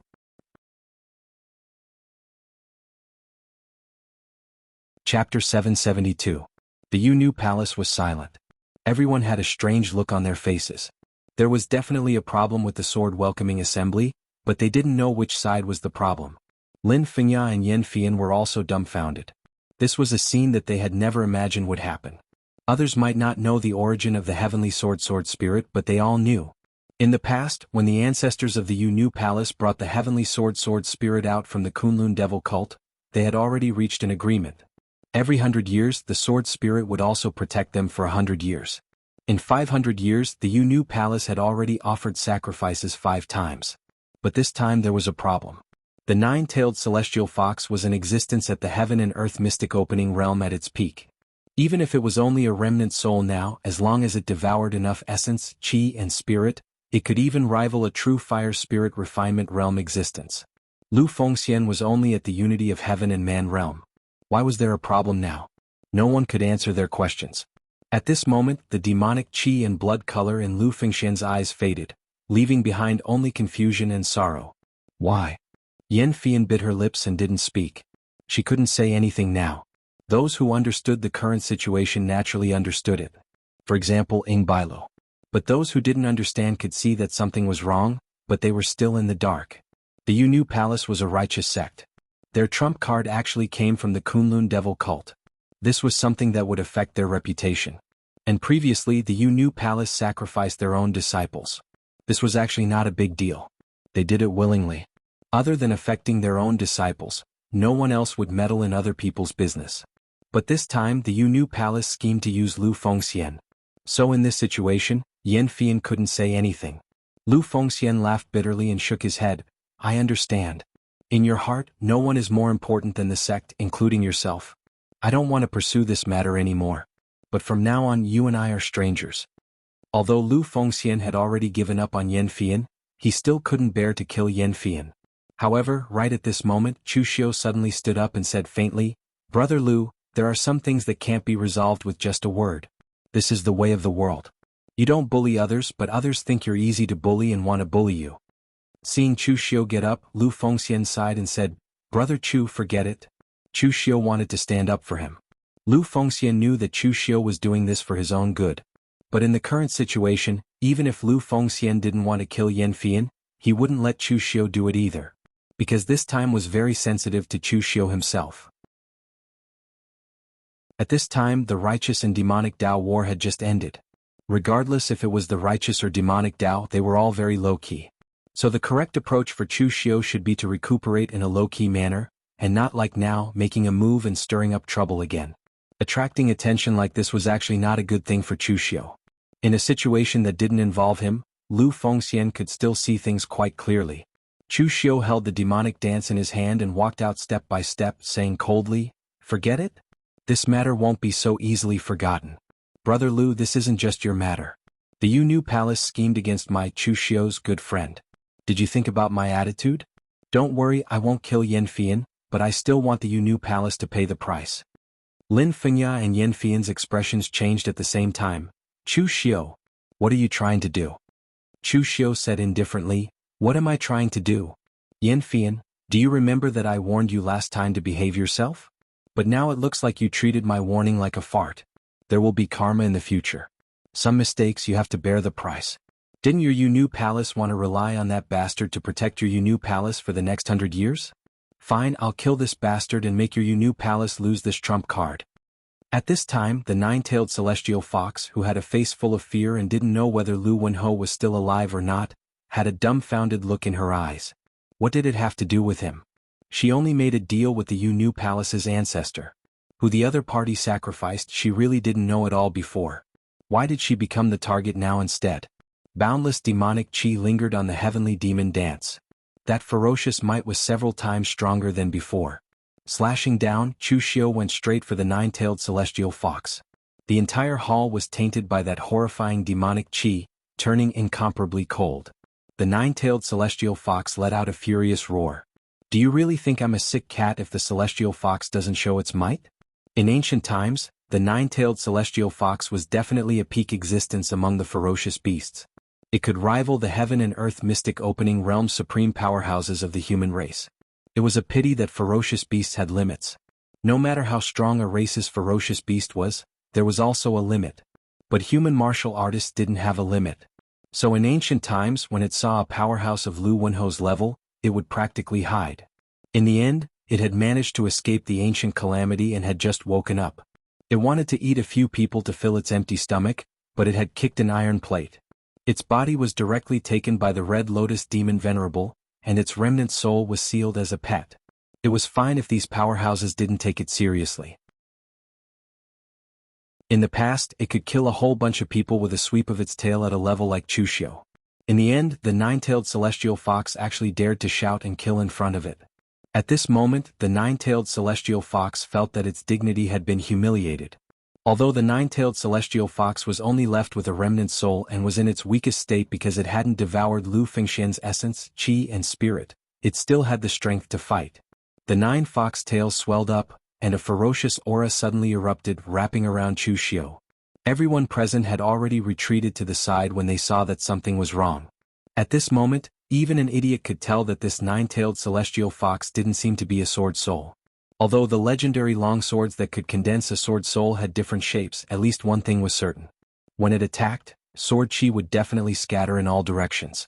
However, when the nine-tailed celestial fox attacked, it didn't seem like a sword soul at all. The heavenly demon dance, which carried an endless evil aura, suddenly slashed down and cut off the nine tails. At the same time, a powerful devouring force suddenly came from the heavenly demon dance, constantly devouring the nine-tailed celestial fox's power. There was a murderous intent in the nine-tailed celestial fox's scarlet eyes. It roared angrily and its nine tails suddenly swelled up, even filling the entire hall. When Chu Xiu cut off one wave, another wave immediately grew out and smashed down. It even shook Chu Xiu's arm, which was holding the saber, to the point that it was trembling. Chu Xiu raised his eyebrows gently. To be honest, he had really underestimated this beast. This thing only had a remnant soul left, and it didn't even have a physical body. In the end, it still had such powerful power. It was indeed a powerful beast that could stand shoulder to shoulder with the heaven and earth mysterious realm powerhouses when it was alive. Just look at the current Lu Jianghe. Even though his remnant soul had been sealed, Lu Jianghe was unable to unleash even the slightest bit of his strength. All he could do was play some illusions inside the blood soul bead. At this moment, seeing Chu Xiu attack, Lin Fengya's expression also changed and she shouted sternly, "Chu Xiu! You dare touch my Yu Palace's sword soul, you're courting death." Chu Xiu sneered, "Stop pretending, sword soul? Just a beast that was once a pet of the Kunlun devil cult in the past. I said before, you have to pay the price for what you did. Today I will definitely kill this beast." Lin Fengya gritted her teeth and regardless of her injuries she directly held her sword and attacked Chu Xiu. The nine-tailed celestial fox was their Yu Palace's trump card. It could be said that without the nine-tailed celestial fox's protection, all these years, whenever the Yu Palace encountered decline or powerful enemies, they practically relied on the nine-tailed celestial fox's power to stop them. Therefore, in the entire Yu Palace, Yan Fian and the palace lord could die, but nothing could happen to the nine-tailed celestial fox. Open the formation. Following Lin Fengya's angry shout, the entire Yu Palace's formation began to operate. In fact, the Yu Palace's sect-protecting formation wasn't very strong. All these years, the Yu Palace had never produced a martial artist with any attainments in formations. Therefore, even this sect-protecting formation was set up by the Yu Palace's ancestor with the help of other formation masters in the past. But at this time, being able to use a bit of strength was a bit of strength. Lin Fengya also didn't have any other trump cards. But at this moment Shui Wuxiang sneered and silently formed a seal with both hands. As the formation lit up, countless sharp sword qi swept towards Lin Fengya and the people of the Yu Palace. Caught off guard, Lin Fengya's body was directly attacked by a few sword qi, which worsened her injuries that hadn't fully recovered yet. She immediately spat out a mouthful of blood. It wasn't that Lin Fengya was too weak, but that she really didn't expect that her own formation would actually change direction and attack her. In the past, Shui Wuxiang was the inept military advisor who gave advice and suggestions to Marquis LV1Ho.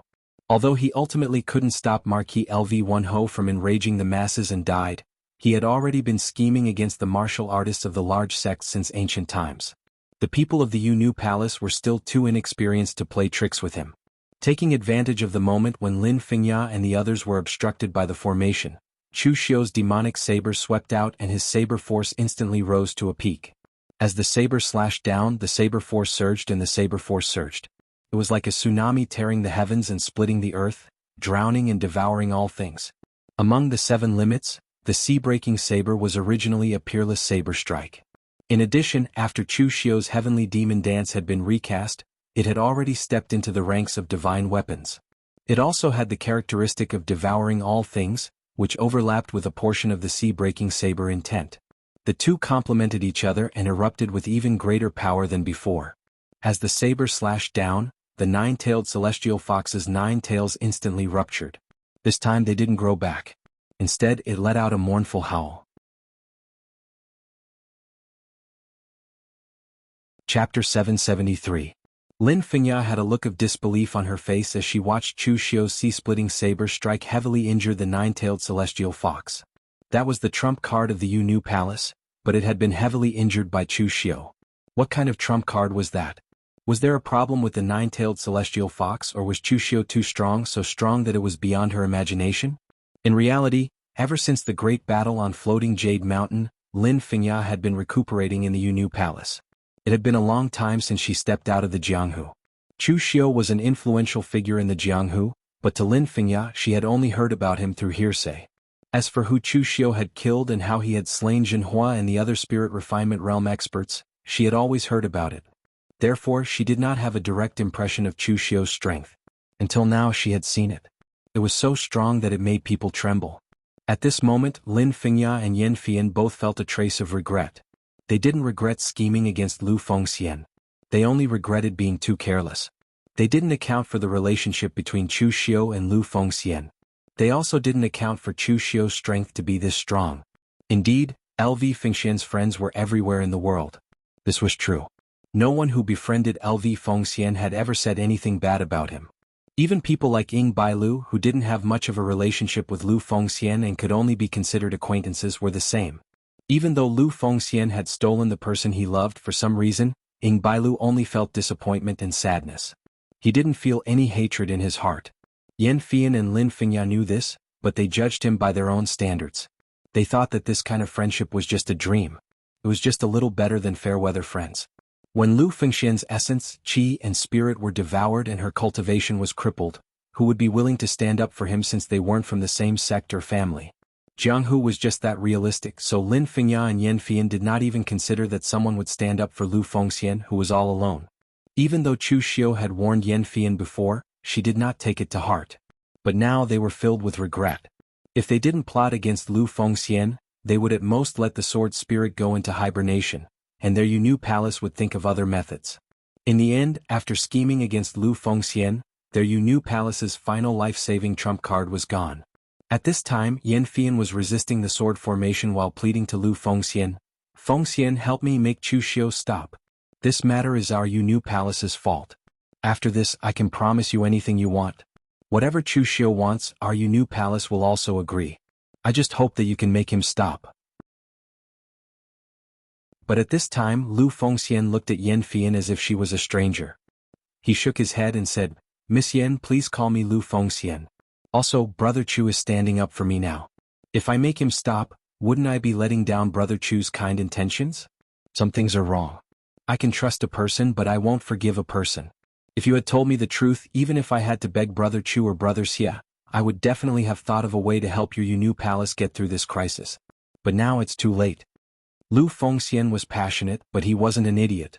From the moment he stepped into the martial Dao Grandmaster realm, he had already cut off all relations with Yan Fian. The two of them were completely strangers. Even if Yan Fian really wanted to risk her life and threaten Chu Xiu, Lu Fengxian would even have the intention to kill her. Yan Fian made a wrong choice. She neglected Lu Fengxian's greatest value, which was Lu Fengxian's true connections. It was true that Chu Xiu hated the Yunnu Palace, and Xie Xiaolu had no relationship with the Yunnu Palace, but as long as Lu Fengxian asked, they were willing to sell Lu Fengxian a favor. Whether it was Chu Xiu's current forces or the faraway West Chu's World Alliance, it was too easy to protect the Yunnu Palace. It was a pity that Yan Fian or the Yunnu Palace bought the casket and returned the pearls, and did such a stupid thing. And at this time, the remnant soul of the nine-tailed celestial fox, which had been severely injured by Chu Xiu's sea-breaker saber, had already gone mad. Its eyes were crimson red, and the aura around it was extremely violent. At the location of its 9 tails that had been cut off, 9 streams of mental energy seemed to have solidified, extending and extending endlessly. In the end, it actually turned into a large net that covered the sky and covered the earth, enveloping Chu Xiu. The 9-tailed celestial fox was most proficient in mental energy attacks. However, it was currently in the state of a remnant soul. Previously, it had used its own power to guide the power of heaven and earth to attack, which consumed very little of its remnant soul. But now, it had already begun to consume the power source of its remnant soul. One could imagine that this 9-tailed celestial fox was already starting to fight with its life on the line. Sheathing the saber and forming a seal, the soul-extinguishing arrow was unleashed. The whistling mental energy exploded, but the consecutive arrows were actually unable to completely penetrate the large net of mental energy. At this time Lu Jianghe said casually, "Eh? It turned out to be that kid Nangong Wuming's 9 forms of soul assimilation. You actually know the techniques of the Demon Heart Hall." Chu Xiu ignored Lu Jianghe, but at this time, Lu Jianghe chuckled and said, "Kid, why don't we make a deal? You lure this beast into an illusion, then use your mental energy to connect to the blood-soul bead and pull me into the illusion as well. I'll help you subdue this evil beast. It's simple and saves time. How about this?" Chu Xiu said lightly, "Do you think I'm an idiot or do you think I can't kill this beast? Since I can kill such a powerful remnant soul myself, why should I let you swallow it to restore your strength?" The soul-extinguishing arrow could not penetrate this large net, but Chu Xiu had already used the combination of the extinguishing heaven and earth soul transfer technique and the 9 forms of soul assimilation to the extreme, completely using his mental energy to fight the 9-tailed celestial fox head-on. This beast's strength was indeed not simple. It was already weakened to this state, but it still had such strength. But for Chu Xiu, dealing with it was only a matter of time. The longer it took, the weaker the 9-tailed celestial fox's strength would be. Seeing that Chu Xiu was getting more and more ruthless, Lu Jianghe hurriedly said, all right, I owe you. I'll give you something to exchange for it, how about it?" "You're mine now. What are you going to give me in exchange?" Lu Jianghe gritted his teeth and said, "My holy church's secret place with hidden treasures, do you want to exchange? In the past, my holy church's branches were spread all over the Jianghu. Naturally, there were many secret places. Not all of them were thrown on Kunlun Mountain.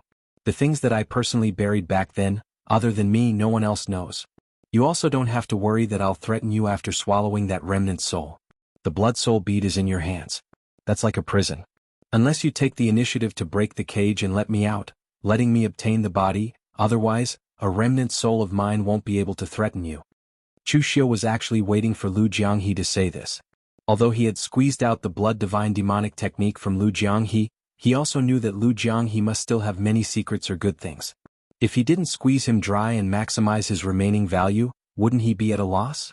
So when he heard Lu Jianghe say this, Chu Xiu's figure immediately moved forward. The power of his primordial spirit was exerted to the maximum, and completely integrated with the spiritual power net formed by the 9-tailed celestial fox. He took the initiative to pull the remnant soul into his own spiritual world. The 9-tailed celestial fox was very puzzled by Chu Xiu's actions. The ferocious beasts of its lineage were powerful to begin with, but they were most proficient in mental strength. However, Chu Xiu had taken the initiative to pull it into the mental world, using its weak point to attack its strong point. Wasn't this courting death? In the misty spiritual world, the 9-tailed celestial fox's huge body seemed to cover the sky. Its 9 tails that had been cut off by Chu Xiu had already recovered, and it smiled at Chu Xiu ferociously. However, at this moment, a middle-aged man appeared beside Chu Xiu. Blood danced around him as he smiled sinisterly at the nine-tailed celestial fox. "Little thing, it's been a long time since we last met. Do you still recognize me?" The moment it saw Lu Jianghe, the nine-tailed celestial fox's smile gradually disappeared, and a look of horror appeared in its eyes. It was born in ancient times, and in order to avoid the great ancient calamity, it used a secret method to sleep underground. It could be said that even if it didn't really live for 10,000 years, it was at least an existence that had lived for thousands of years. In all these years, the thing it didn't want to recall the most was the days when it was a pet in the Kunlun devil cult, being watched and played by everyone. Except for the extremely mysterious cult leader, it had seen almost everyone else. And among these people, Lu Jianghe was the most excessive. The others were at most watching something new. After all, the nine-tailed celestial fox had become extinct during the great ancient calamity. It was estimated that there was only one left in the world.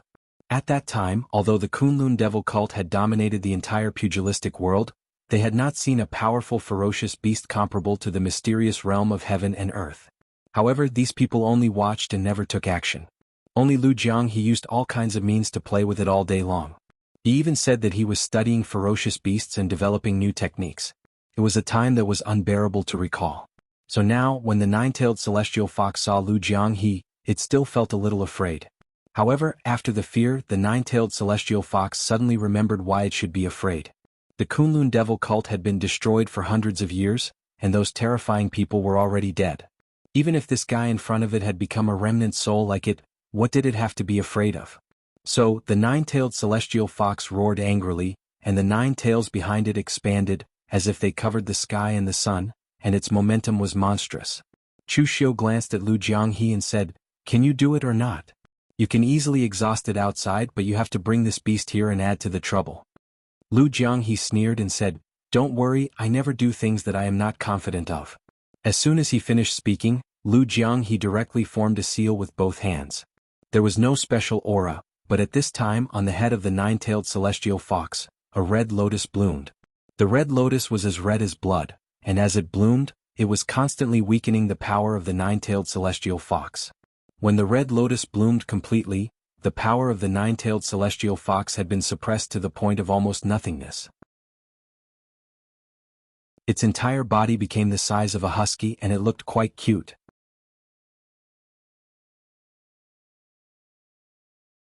Chapter 774. In the past, the strength of the Kunlun devil cult was far beyond many people's expectations. If it wasn't for the fact that the old celestial master was born in that era, others wouldn't be able to understand the true strength of the Kunlun devil cult just by hearsay. They were both at the mysterious heaven and earth realm, but Yi Xiaonan was able to defeat both Su Ci and the Ying family's patriarch, Ying Si, at the same time. This proved that no matter what realm a martial artist reached, there was a huge gap.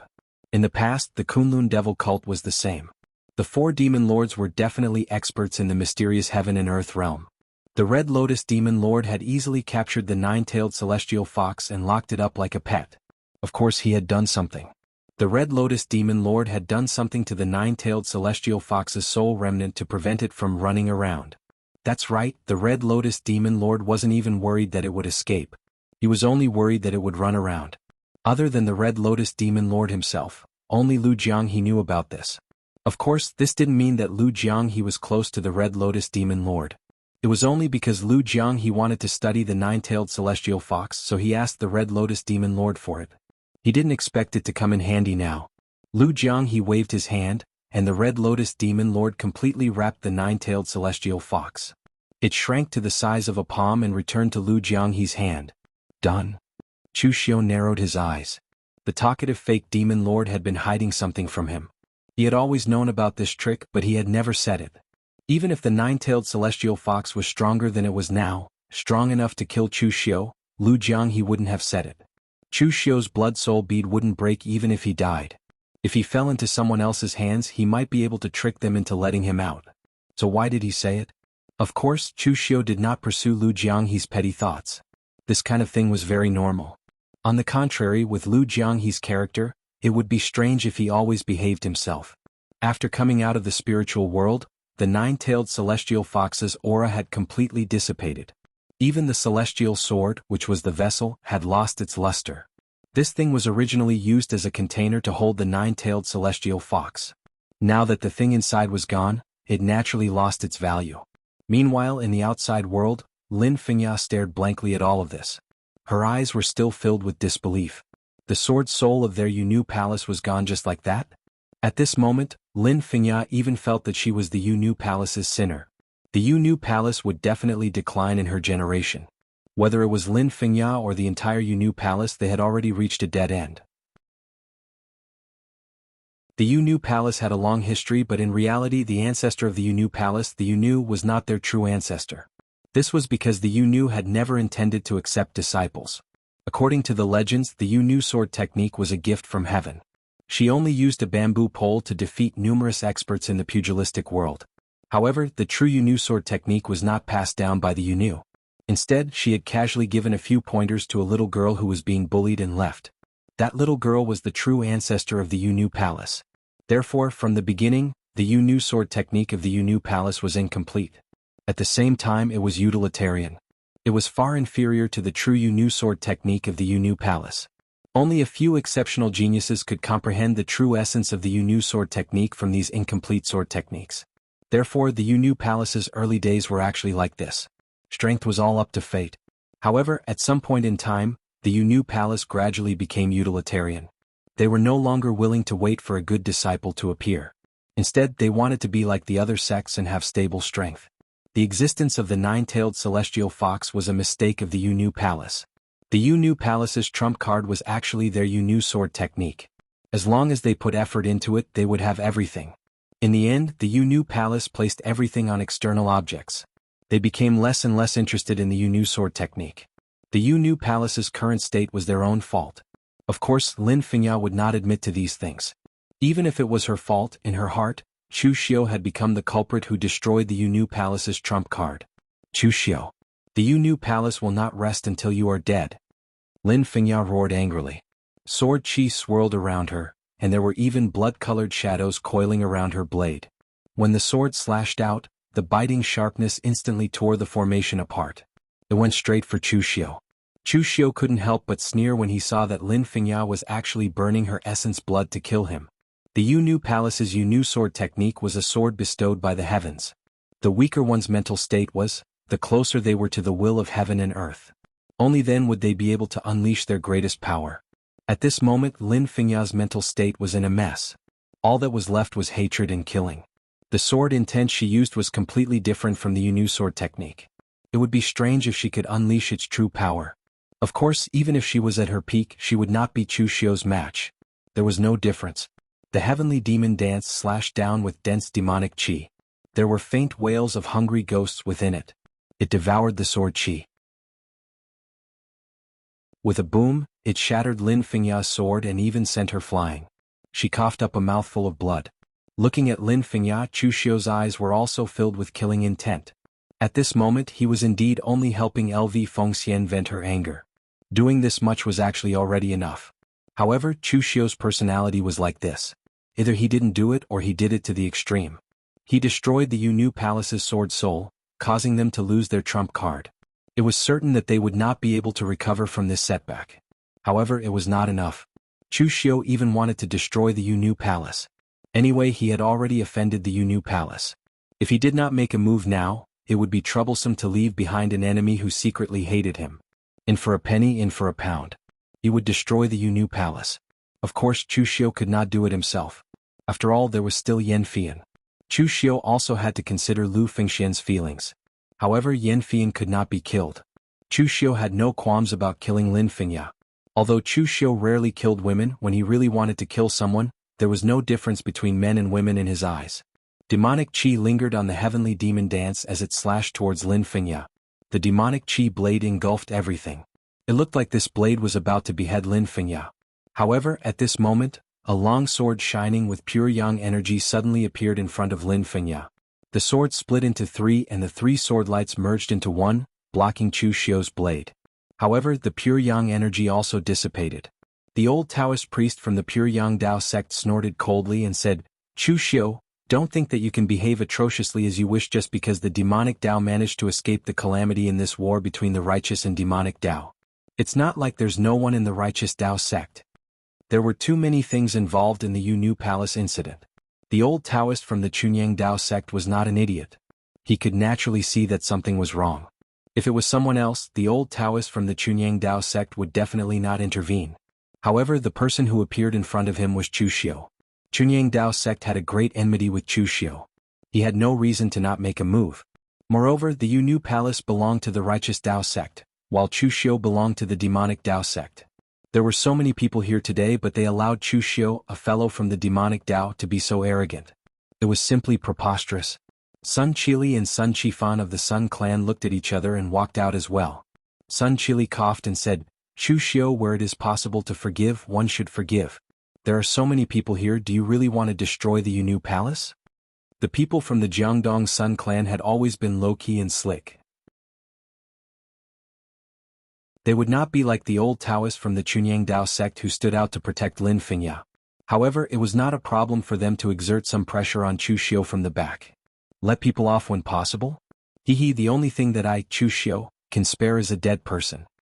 As soon as he finished speaking, the spirit power condensed in Chu Xiu's hand. The soul-destroying arrows shot out consecutively towards the old Taoist from the Chunyang Tao sect.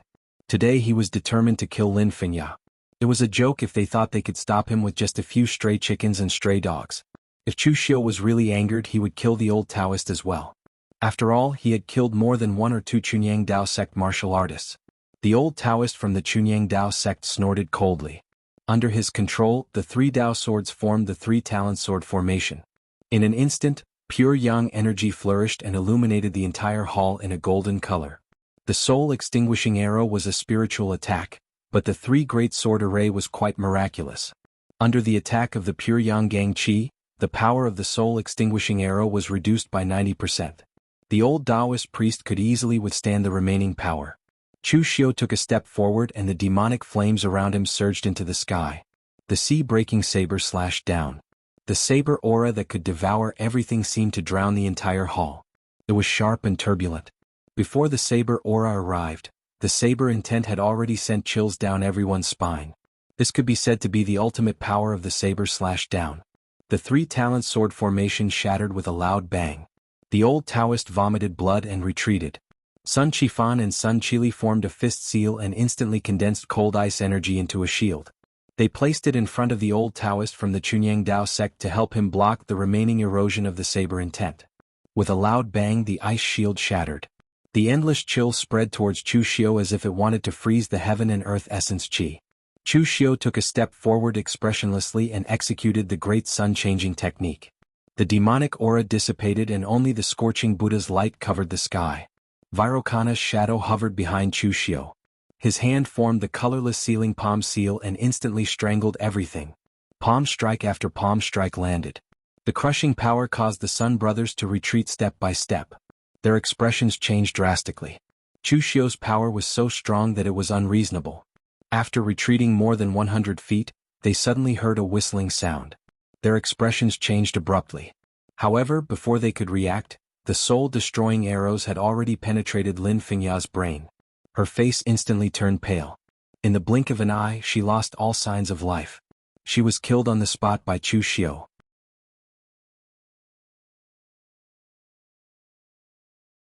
Chapter 775. Lin Fengya's death caused the entire Yu Nu Palace to fall into silence. Almost everyone was dumbfounded and some people didn't even have time to react. The Yu Nu Palace was a member of the 5 major sword sects and a major righteous Tao sect. There were many righteous Tao martial artists who were invited to participate in the sword welcoming conference, and these people didn't really think of watching from the sidelines. Previously, they were still thinking of letting the old Taoist from the Chunyang Tao sect and the Sun brothers exhaust Chu Xiu first. Then, at the critical moment, they would save Lin Fengya and force Chu Xiu to not dare to fight to the death. That way the matter would be resolved perfectly. After all, 99% of the people here were from righteous Tao sections. Letting a guy like Chu Xiu, who had just made a name for himself in the righteous Tao war, be so presumptuous here would not look good on their faces. However, who would have thought that Chu Xiu would act so quickly that it was beyond their imagination? Before they could prepare to make a move, Lin Fengya had already been beheaded. Moreover, when Chu Xiu fought 1 against 3, his power was simply unstoppable. If 1 or 2 ordinary people went up, they would simply be courting death. So now Chu Xiu was standing in the main hall of the Yu Palace, a righteous Dao sect killing wantonly, but not a single person stood up. The entire place was incomparably quiet. After the old Taoist from the Chunyang Dao sect was injured, he didn't make another move. It was true that he wanted to kill the devil, Chu Xiu, but Lin Fengya was already dead, and the others didn't make a move. If he went up alone, it would be no different from courting death. The Sun brothers even silently retreated to the side. At the same time, they glared fiercely at Sun Zhangming, meaning to not find trouble with Chu Xiu in the future. Otherwise, the consequences would be unpredictable. Chu Xiu's eyes narrowed as he swept his gaze over everyone present. His imposing aura caused everyone present to be unable to meet his gaze.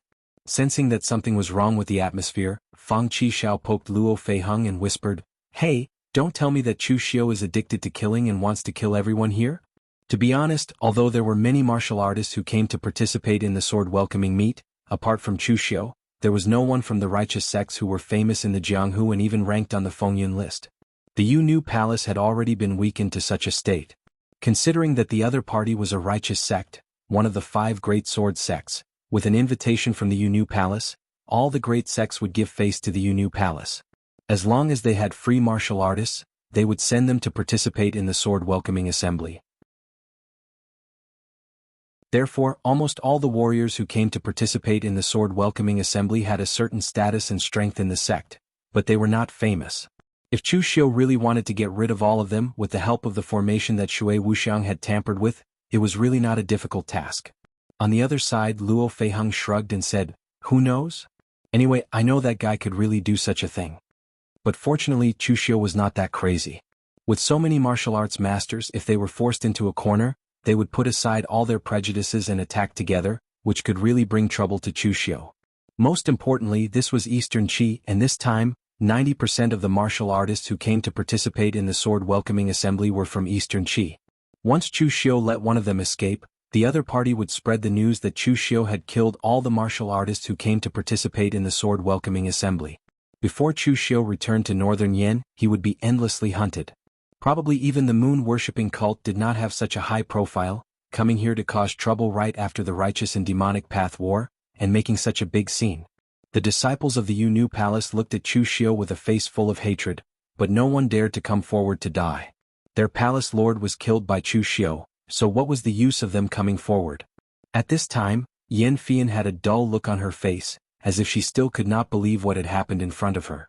"You should be glad that I am a person who has tender and protective feelings for the fairer sex, and I don't kill women. But what the Yu Palace has done is a little too much, so let the people of the pugilistic world judge it. Don't worry, the details of the Yu Palace will spread throughout the pugilistic world by the next day. I have a good relationship with the vice leader of the wind-sweeping building, Qi Yuanli, so I believe he will be very happy to spread such good gossip." Chu Xiu said this slowly, but Yan Fian suddenly trembled. She looked at Chu Xiu with endless fear in her eyes and said hatefully, "Chu Xiu, you're ruthless." Chu Xiu did not kill them now, but he did not leave the Yu Palace a way out. Lin Fengya was dead, and the Yu Palace's trump card, the sword spirit, was also gone. Right now, the Yu Palace could be said to be at its weakest. Therefore, the Yu Palace's only hope was their reputation as one of the 5 great sword sects, as well as the connections they had accumulated as a righteous sect. They were all women, and if they came to ask for help, there would probably be a lot of people who would agree to help them. But now Chu Xiu had completely extinguished this hope of theirs. Chu Xiu had the wind-sweeping building spread all this to destroy their reputation.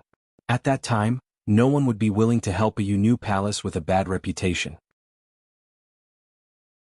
Moreover, over the years the Yu Palace had offended many people.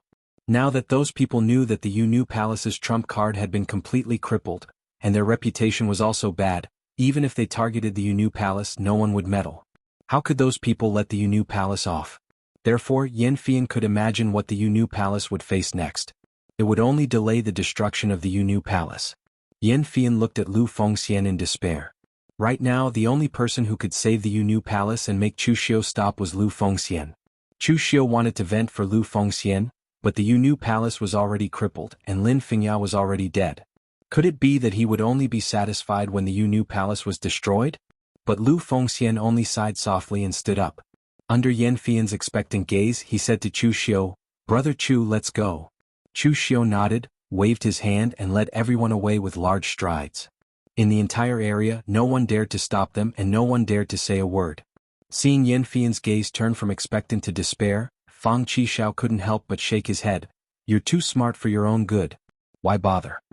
Fang Qishao and Yan Fian could actually be considered old acquaintances. Both of them were outstanding figures of the younger generation of the 5 great sword sects, and were both groomed as heirs. Therefore, the two of them had already known each other many years ago. In the past, Sword King City even wanted to matchmake Fang Qishao and Yan Fian, but due to the rules of the Yu Palace, this matter was quickly dropped. Moreover, at that time Fang Qishao discovered that Yan Fian was not a woman who was easy to deal with. She was too scheming. In the end, the dignified Fairy Cloud's word had fallen to such a state. Even the Yu Palace didn't know when it would be destroyed. Of course, all of this could only be said to be Yan Fian's fault. The Yu Palace only had itself to blame. He didn't have the slightest intention to speak up for the Yu Palace. After walking out of the Yu Palace, Lu Fengxian bowed deeply to Chu Xiu. Brother Chu, thank you very much this time. Chu Xiu shook his head and said, if we say thanks to each other it would be too formal. Back then, when I was besieged by so many people from the Righteous Tao Alliance, you also helped me without thinking. Lu Fengxian smiled bitterly, it's not the same. Back then, even without me, Brother Chu, you could still get through the crisis. But this time, without Brother Chu, I'm afraid I would be miserable. Don't look at how Lu Fengxian stepped into the Martial Tao Grandmaster realm on the spot. In fact, without Chu Xiu, Lu Fengxian's situation would be equally dangerous. Having just stepped into the Martial Tao Grandmaster realm, Lu Fengxian was actually in the most dangerous stage. Without seclusion to sort out her power, Lu Fengxian couldn't control the Martial Tao true core in her body at all. So at that time, if Lin Fengya had made up her mind and completely shed all pretense of cordiality, and joined forces with the 9-tailed celestial fox to forcefully devour Lu Fengxian's essence, qi and spirit, he also couldn't resist. At the side, Luo Feiheng couldn't help but say, I say Brother Lu, it's not that I want to criticize you, but since you knew the consequences would be terrible, why did you trust that woman so easily? Even if you were a little more cautious, this situation wouldn't have happened. Beautiful women are the best at lying. Brother Lu, you're not being lustful. You know it's a pit of fire but you still jumped in. You want to see if it's hot or not. Lu Fengxian looked at Luo Feiheng and said very seriously, you're also very beautiful, but would you lie to me? If someone told me that you wanted to harm me, I wouldn't believe them either. Whether there's fire in the pit of fire or not, you can only find out by jumping in. If you suspect someone you trust without knowing if there's fire in the pit of fire, then the fire in your heart will be extinguished, and it will make one's heart cold. Luo Feiheng was speechless and didn't know what to say. She slapped her head and waved her hand. Forget it, I can't persuade you anymore. To be honest, I've never seen someone as lucky as you to be able to live until now without being cheated to death. Brother Lu, you should really go and pray to the gods and bodhisattvas. At the side, Chu Xiu didn't mind. In the original plot, Lu Fengxian was cheated even more miserably. Now, Lu Fengxian was only schemed against by the Yu Palace. In the original plot, Lu Fengxian took the blame for Nie Donglu and was treated as the successor of the Kunlun devil cult. She was chased by the righteous sects for a long time. Of course, this situation was impossible to happen now. Nie Donglio's grave would probably have fruits growing on it. Brother Lu, come back to the Suppression Martial Hall with me for this period of time. Stabilize your realm first, said Chu Xiu. After stepping into the Martial Tao Grandmaster realm, one would need a period of closed-door cultivation to stabilize their realm. At this time, one would need a safe place, and Chu Xiu's Suppression Martial Hall was very suitable. At the side, Fang Qishao interrupted, I want to go too.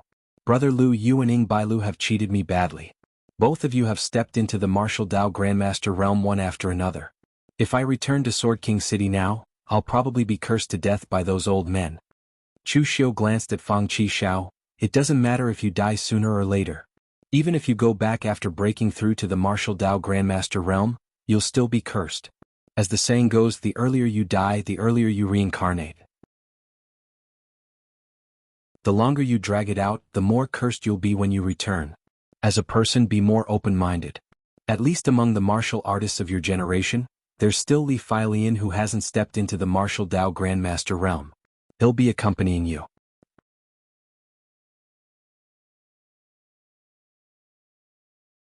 Chapter 776. Before Chu Xiu returned to Northern Yen, he made a trip to Wind-Sweeping Tower. Since he said he was going to destroy the Yu Palace, he had to do it. Even if he didn't do it himself, Chu Xiu had to add fuel to the fire. The vice-leader of Wind-Sweeping Tower, three-eyed god Qi Yuanli, could be considered an old acquaintance of Chu Xiu. He had even watched Chu Xiu grow up. In the past, Chu Xiu was just an ordinary wandering cultivator. But now, Chu Xiu had grown into an existence that Qi Yuanli could look up to. So when he saw Chu Xiu again, Qi Yuanli couldn't help but sigh. Of course, Chu Xiu had a good impression of Qi Yuanli. This vice-leader's personality was in line with Wind-Sweeping Tower's position. Wind-Sweeping Tower didn't participate in the disputes of the Jianghu. They were just a collector of information and a recorder of the history of the Jianghu. Selling information was just a way for Wind-Sweeping Tower to make a living. If they did not sell information, there was no way Wind-Sweeping Tower could afford to support such a large number of news agents in the world of martial artists. They also had a messaging matrix that was spread all over the world of martial artists, which allowed any news to spread through the entire world of martial artists within a day. But all of this was just a way to make a living. Wind-Sweeping Tower wanted to be the witness of the prosperous Jianghu. They didn't want to miss any details. Official Chu, what information do you want to buy this time? But let me say this first. The current situation is sensitive. Some information about some big sections. Even if you want to buy it, I won't dare to sell it. Although Wind-Sweeping Tower treated all customers equally, Qi Yuanli still felt a headache when he saw Chu Xiu at this time. Not long after the war between the righteous and demonic factions, Chu Xiu jumped out to cause trouble. He was so high profile that he didn't put anyone in his eyes. Qi Yuanli already knew what happened in the Yu Palace before Chu Xiu came. After all, Wind-Sweeping Tower's information spread faster than Chu Xiu's legs. However, there were still some details that Qi Yuanli didn't know, so in his opinion, this time it was Chu Xiu who was stirring up trouble. Chu Xiu sat in front of Qi Yuanli and shook his head. Tower Lord Qi, there's no need to be nervous. I'm not here to buy information, I'm here to give you a piece of information. What news? The truth about the Yu Palace incident. Chu Xiu said word by word. Upon hearing Chu Xiu's words, Qi Yuanli immediately perked up. Oh, so there's something else going on? The Yu Palace's sword welcoming assembly was held once every 100 years. It wasn't some grand event of the Jianghu, and it didn't have any definite connection with other martial artists. Therefore, Wind-Sweeping Tower did not pay much attention to the entire sword welcoming assembly. Wind-Sweeping Tower had heard about what had happened in the Yu Palace from the other cultivators who had participated in the sword welcoming meet, so it wasn't comprehensive. After Chu Xiu told Qi Yuanli what had happened, Qi Yuanli couldn't help but sigh. To be honest, he didn't expect the Yu Palace to have such a secret. 500 years ago, many righteous sects had divided the Kunlun devil cult, and the good stuff had already been taken by those peak sections. Although the Yu Palace's strength was not bad, and the Yu Palace from 500 years ago was even stronger than it was now, and it had produced true fire spirit refinement realm experts, but compared to those peak sects, it was still lacking.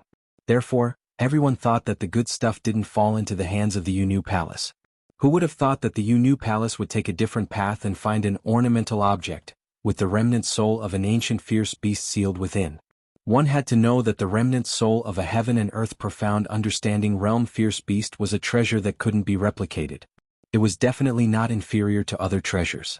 It could only be said that the Kunlun devil cult was too strong, to the point that they could treat treasures as playthings.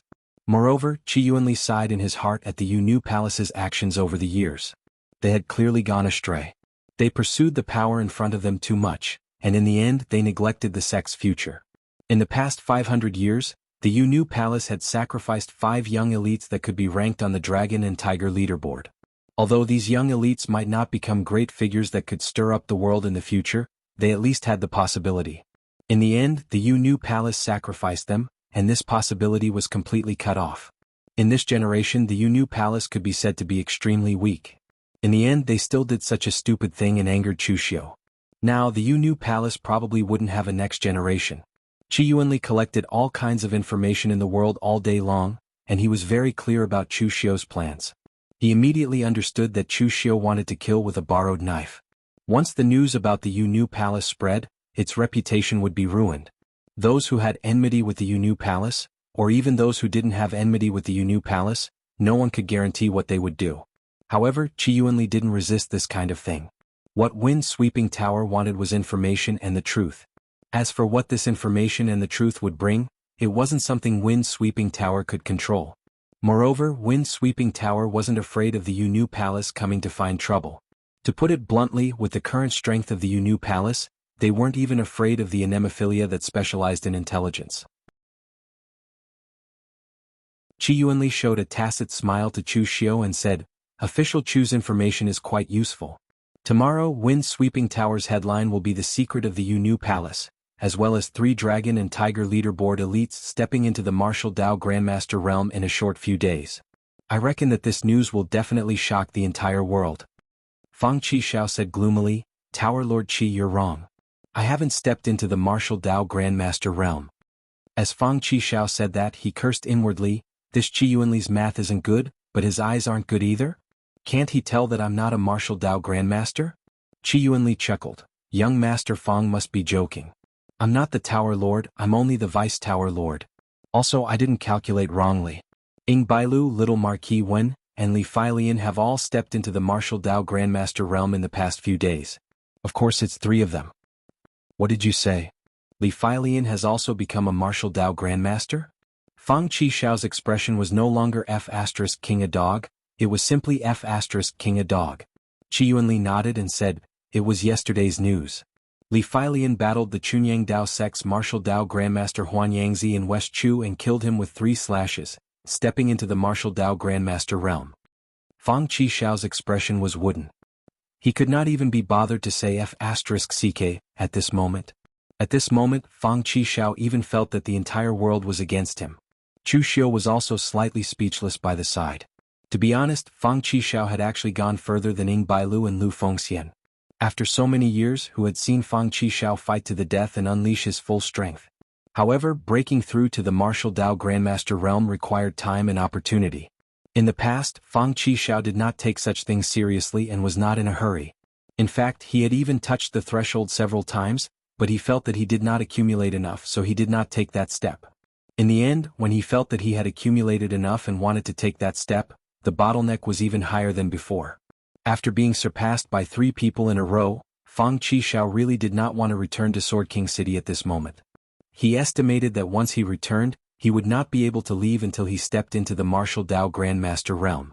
After leaving Wind-Sweeping Building, Chu Xiu took Lu Fengxian back to Northern Yen. Fang Qishao did not follow them and returned to Sword King City directly.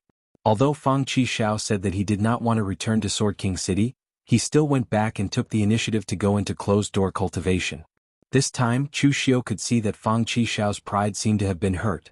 Even if Fang Qishao did not care much about being surpassed by the people behind him as the first on the Longhu list, he still cared about his pride.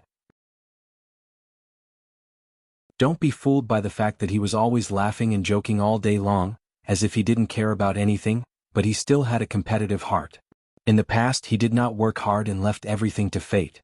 But this time, Fang Qishao was really ready to take it seriously. As Chu Xiu returned to Northern Yen, the news of Wind-Sweeping Building also spread throughout the underworld. The fact that 3 Longhu list prodigies stepped into the Martial Dao Grandmaster realm did not cause too much of a stir. What really caused a stir was the truth of the Yu Palace's sword welcoming assembly. It was not a good thing to talk about. In any case, the Yu Palace's reputation plummeted in a day. This matter even caused many people to discuss whether the immediate benefits were more important or the sect's future development. Although most people were denouncing the Yu Palace's short-sightedness, in fact, most people knew that if they were in their shoes, they would most likely make the same choice. If their sect could be as powerful as Sword King City, they naturally would not exchange their own disciples for immediate benefits. For a sect like Sword King City, they could afford to raise a rare genius in the Sword Dao like the 7th young Master Fang. They could also afford to raise a young disciple like Lin Kaiyun, whose talent could only be considered decent. But for some ordinary forces they could afford to raise such geniuses, but there was no guarantee that they would become supreme powerhouses who could stir up the underworld in the future. On the contrary, if they were sacrificed to the nine-tailed fox, they could obtain the nine-tailed fox's protection for 100 years. As long as they successfully devoured the martial artist's mental qi, the nine-tailed fox's remnant soul at its peak could even exert power stronger than a true fire spirit refinement powerhouse. Everyone wanted to have a long-term vision, but unfortunately, the price of having a long-term vision was how they should get through the crisis in front of them. Of course, these things were not what Chu Xiu would consider. He had already laid out the trap. Only God knew how long the Yu Palace could last. However, just as Chu Xiu returned to Martial Suppression Hall in northern Yen, Mei Qinglian came to find him. She heaved a long sigh and said, "You're finally back. That old guy Xiang Long has sent people to urge you several times recently. I'm afraid the imperial court won't allow you to delay."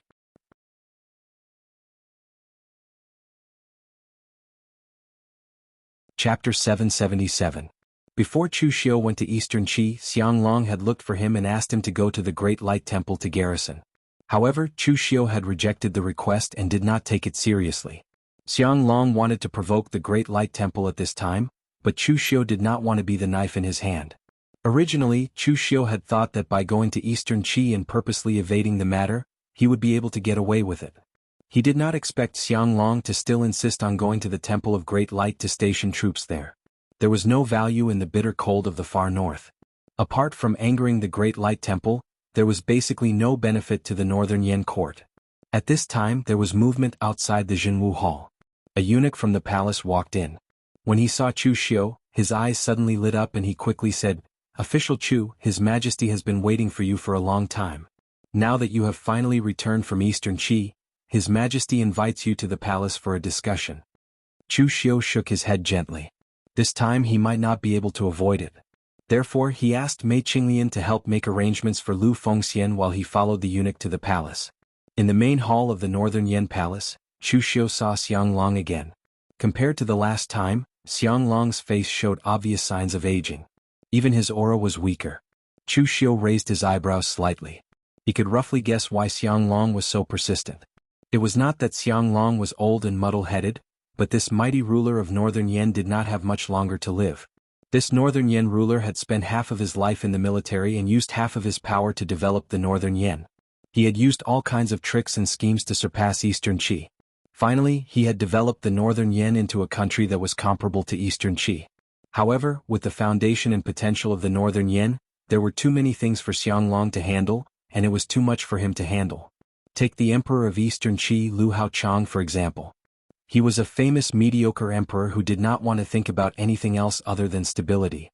That was why he had the time to cultivate his body and mind, almost causing his son to die of exhaustion. Even if Xiang Long had the false reputation of being a heavenly treasure, he would only be drinking poison to quench his thirst.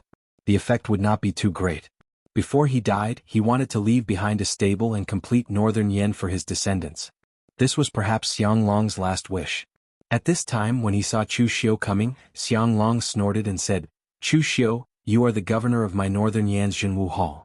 I have given you such an important position but you run away all day. What is this?" Chu Xiu said faintly, "Your Majesty, you have wronged me. I am alone outside, but I have not delayed the matters of Jinwu Hall. In the beginning, I made an agreement with Your Majesty that Jinwu Hall could help to suppress the Northern Yen martial arts. Now, the Northern Yen martial arts is very stable and peaceful. What difference does it make whether I am there or not?" Xiang Long snorted coldly and said, "I am too lazy to argue with you about these trivial matters. I have told you before that the Northern Yen will station troops in the bitter and cold land of the extreme north. Your Jinwu Hall will be responsible for spearheading the attack. Do you know about this?" Chu Xiu frowned and said, "Your Majesty, you have seen the strength of the great Guangming Temple. Stationing troops in the bitter and cold land of the extreme north is tantamount to provoking the great Guangming Temple. The consequences are hard to imagine." Xiang Long was silent for a while and suddenly said, "Chu Xiu, do you think that I have lost my mind? Do I have to stir up trouble at this critical moment and provoke those monks?" Chu Xiu did not speak, but obviously this was what he meant. Xiang Long suddenly laughed, and then his face instantly turned gloomy. He said coldly, "I am the Emperor of the Northern Yen. The thousands of miles of the Northern Yen territory are all mine. But the monks of the great Guangming Temple have no regard for me, nor for the Northern Yen. Before you went to Eastern Qi, an old monk of the Dharma Hall of the great Guangming Temple passed by Donglin County. Because Nan Qianli, the general of the Iron Guards of Donglin County, was a rogue cultivator of diabolism and was practicing diabolism with prisoners on death row in the military camp, he sensed his aura and broke into the military camp alone. He killed Nan Qianli and hundreds of Northern Yen soldiers before finally leaving. In the eyes of those monks, they only care about their own right and wrong. When have I ever existed in their eyes? Is it possible that one day when someone in my palace practices demonic arts, they will also kill their way into my palace? After listening to Xianglong's words, Chu Xiu's eyebrows suddenly twitched. At this time he did not know how to describe the monks of the great Guangming temple. Is there really something wrong with these bald donkeys? Other places are not enough for you to show off your strength. How dare you break into the Northern Yan military camp alone to kill people? To be honest, if this kind of thing happened to Chu Xiu, he would not be able to tolerate it either. If the monks of the great Guangming temple had the intention, the imperial court could still negotiate with them to find out what the conflict was between the two sides. But the problem was that the old monk of the great Guangming temple did it unintentionally. He only felt that someone was practicing diabolism with human lives. Well, it did not matter if the other party was the general of the Northern Yan, and it did not matter if the other party practiced diabolism with prisoners on death row. In any case, he would be killed. From this point, it could be seen that the monks of the great Guangming temple had never taken the Northern Yan imperial court seriously. It was no wonder that Xianglong was so angry. However, Xianglong's anger was his business. Chu Xiu did not intend to help Xianglong die. Therefore, Chu Xiu said directly, "Your Majesty, the Jinwu Hall can help you with other matters. But this matter is no different from courting death. The abbot of the great Guangming temple has already stepped into the metaphysical realm of heaven and earth. If you anger him, who will stop him?" Xianglong snorted and said, "If this matter was so simple, why would I look for you? You decide the scale of this matter yourself. I only want the result, not the process." Chu Xiu still wanted to say something, but at this moment, Lu Jiang he suddenly said, "Kid, agree to it." In the past, the Blood Demon Hall buried their treasures in the cold land of the extreme north, not far from the great Guangming temple. Chu Xiu said doubtfully, "Are you joking? You are a member of the Kunlun devil cult, but you placed the treasures in the vicinity of the great Guangming temple?" Lu Jiang he laughed coldly and said, "So what? With the power of the sacred cult in the past, as long as the items are not placed in the latrine of the abbot of the great Guangming temple, they can be placed anywhere. In the past, when the Patriarch Dugu was still around, the great Guangming temple was so scared that they did not even dare to step out of their mountain gates. Only by placing the treasures there will it be safe enough." Lu Jiang he would not lie to him about this matter, so when he heard Lu Jiang he say this, Chu Xiu could only put on an expression as if he had no choice but to submit. He said in a low voice, "As you wish, Your Majesty." If there were no orders from the imperial court, Chu Xiu would probably be suspected by the people of the great Guangming temple if he rashly went near the great Guangming temple. With the imperial court's orders, Chu Xiu had an additional excuse.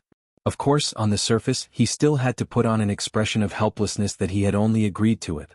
After Chu Xiu left, an old eunuch appeared behind Xianglong. It was Xianglong's personal eunuch, Eunuch Han. He said in a low voice, "Your Majesty, this official Chu seems to be very unwilling. If you force him like this, will there be any accidents?" Xianglong snorted coldly, "This gang of Jianghu people are so wild and hard to tame. Unwilling? With me there is no such thing as willing or unwilling, only what can be done and what cannot be done." At this point Xianglong's voice suddenly became softer. He sighed and said, "I don't have much time left. The Northern Yan is inherently weak and cannot compete with the Eastern Qi, which is located in the Central Plains.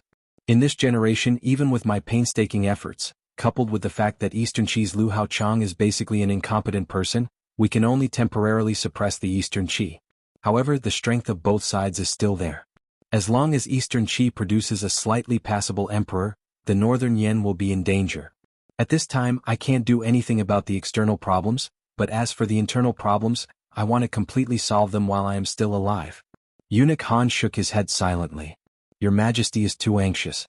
Although the power of the Northern Yan Jianghu is not as strong as Eastern Qi, it is not that easy to deal with. Especially when His Majesty wants to kill with a borrowed knife. This is actually a risky move. Chu Xiu is not an obedient knife. People from the diabolism are the most dangerous.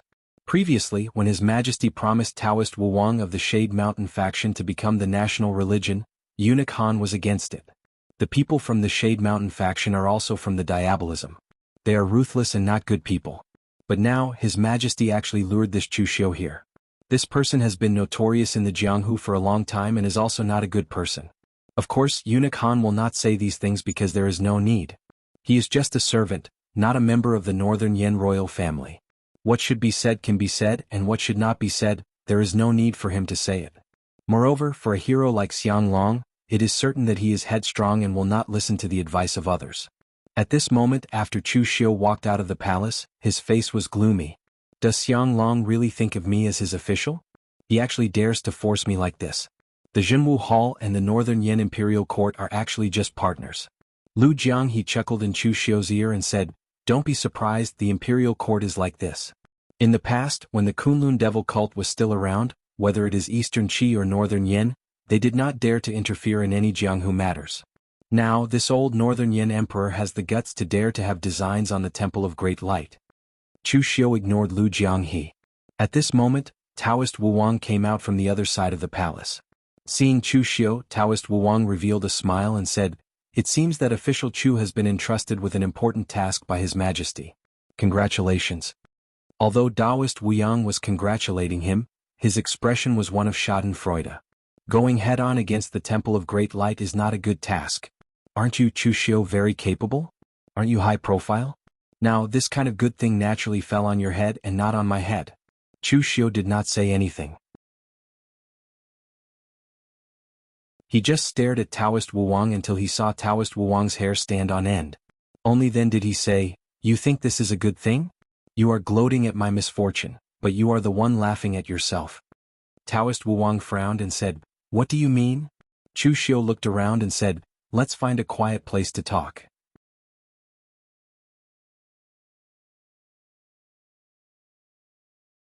Chapter 778. Taoist Wu Yang was inexplicably brought to a restaurant by Chu Xiu. Facing Chu Xiu alone, Taoist Wu Yang was rather nervous. Actually, this time Taoist Wu Yang had come to mock Chu Xiu.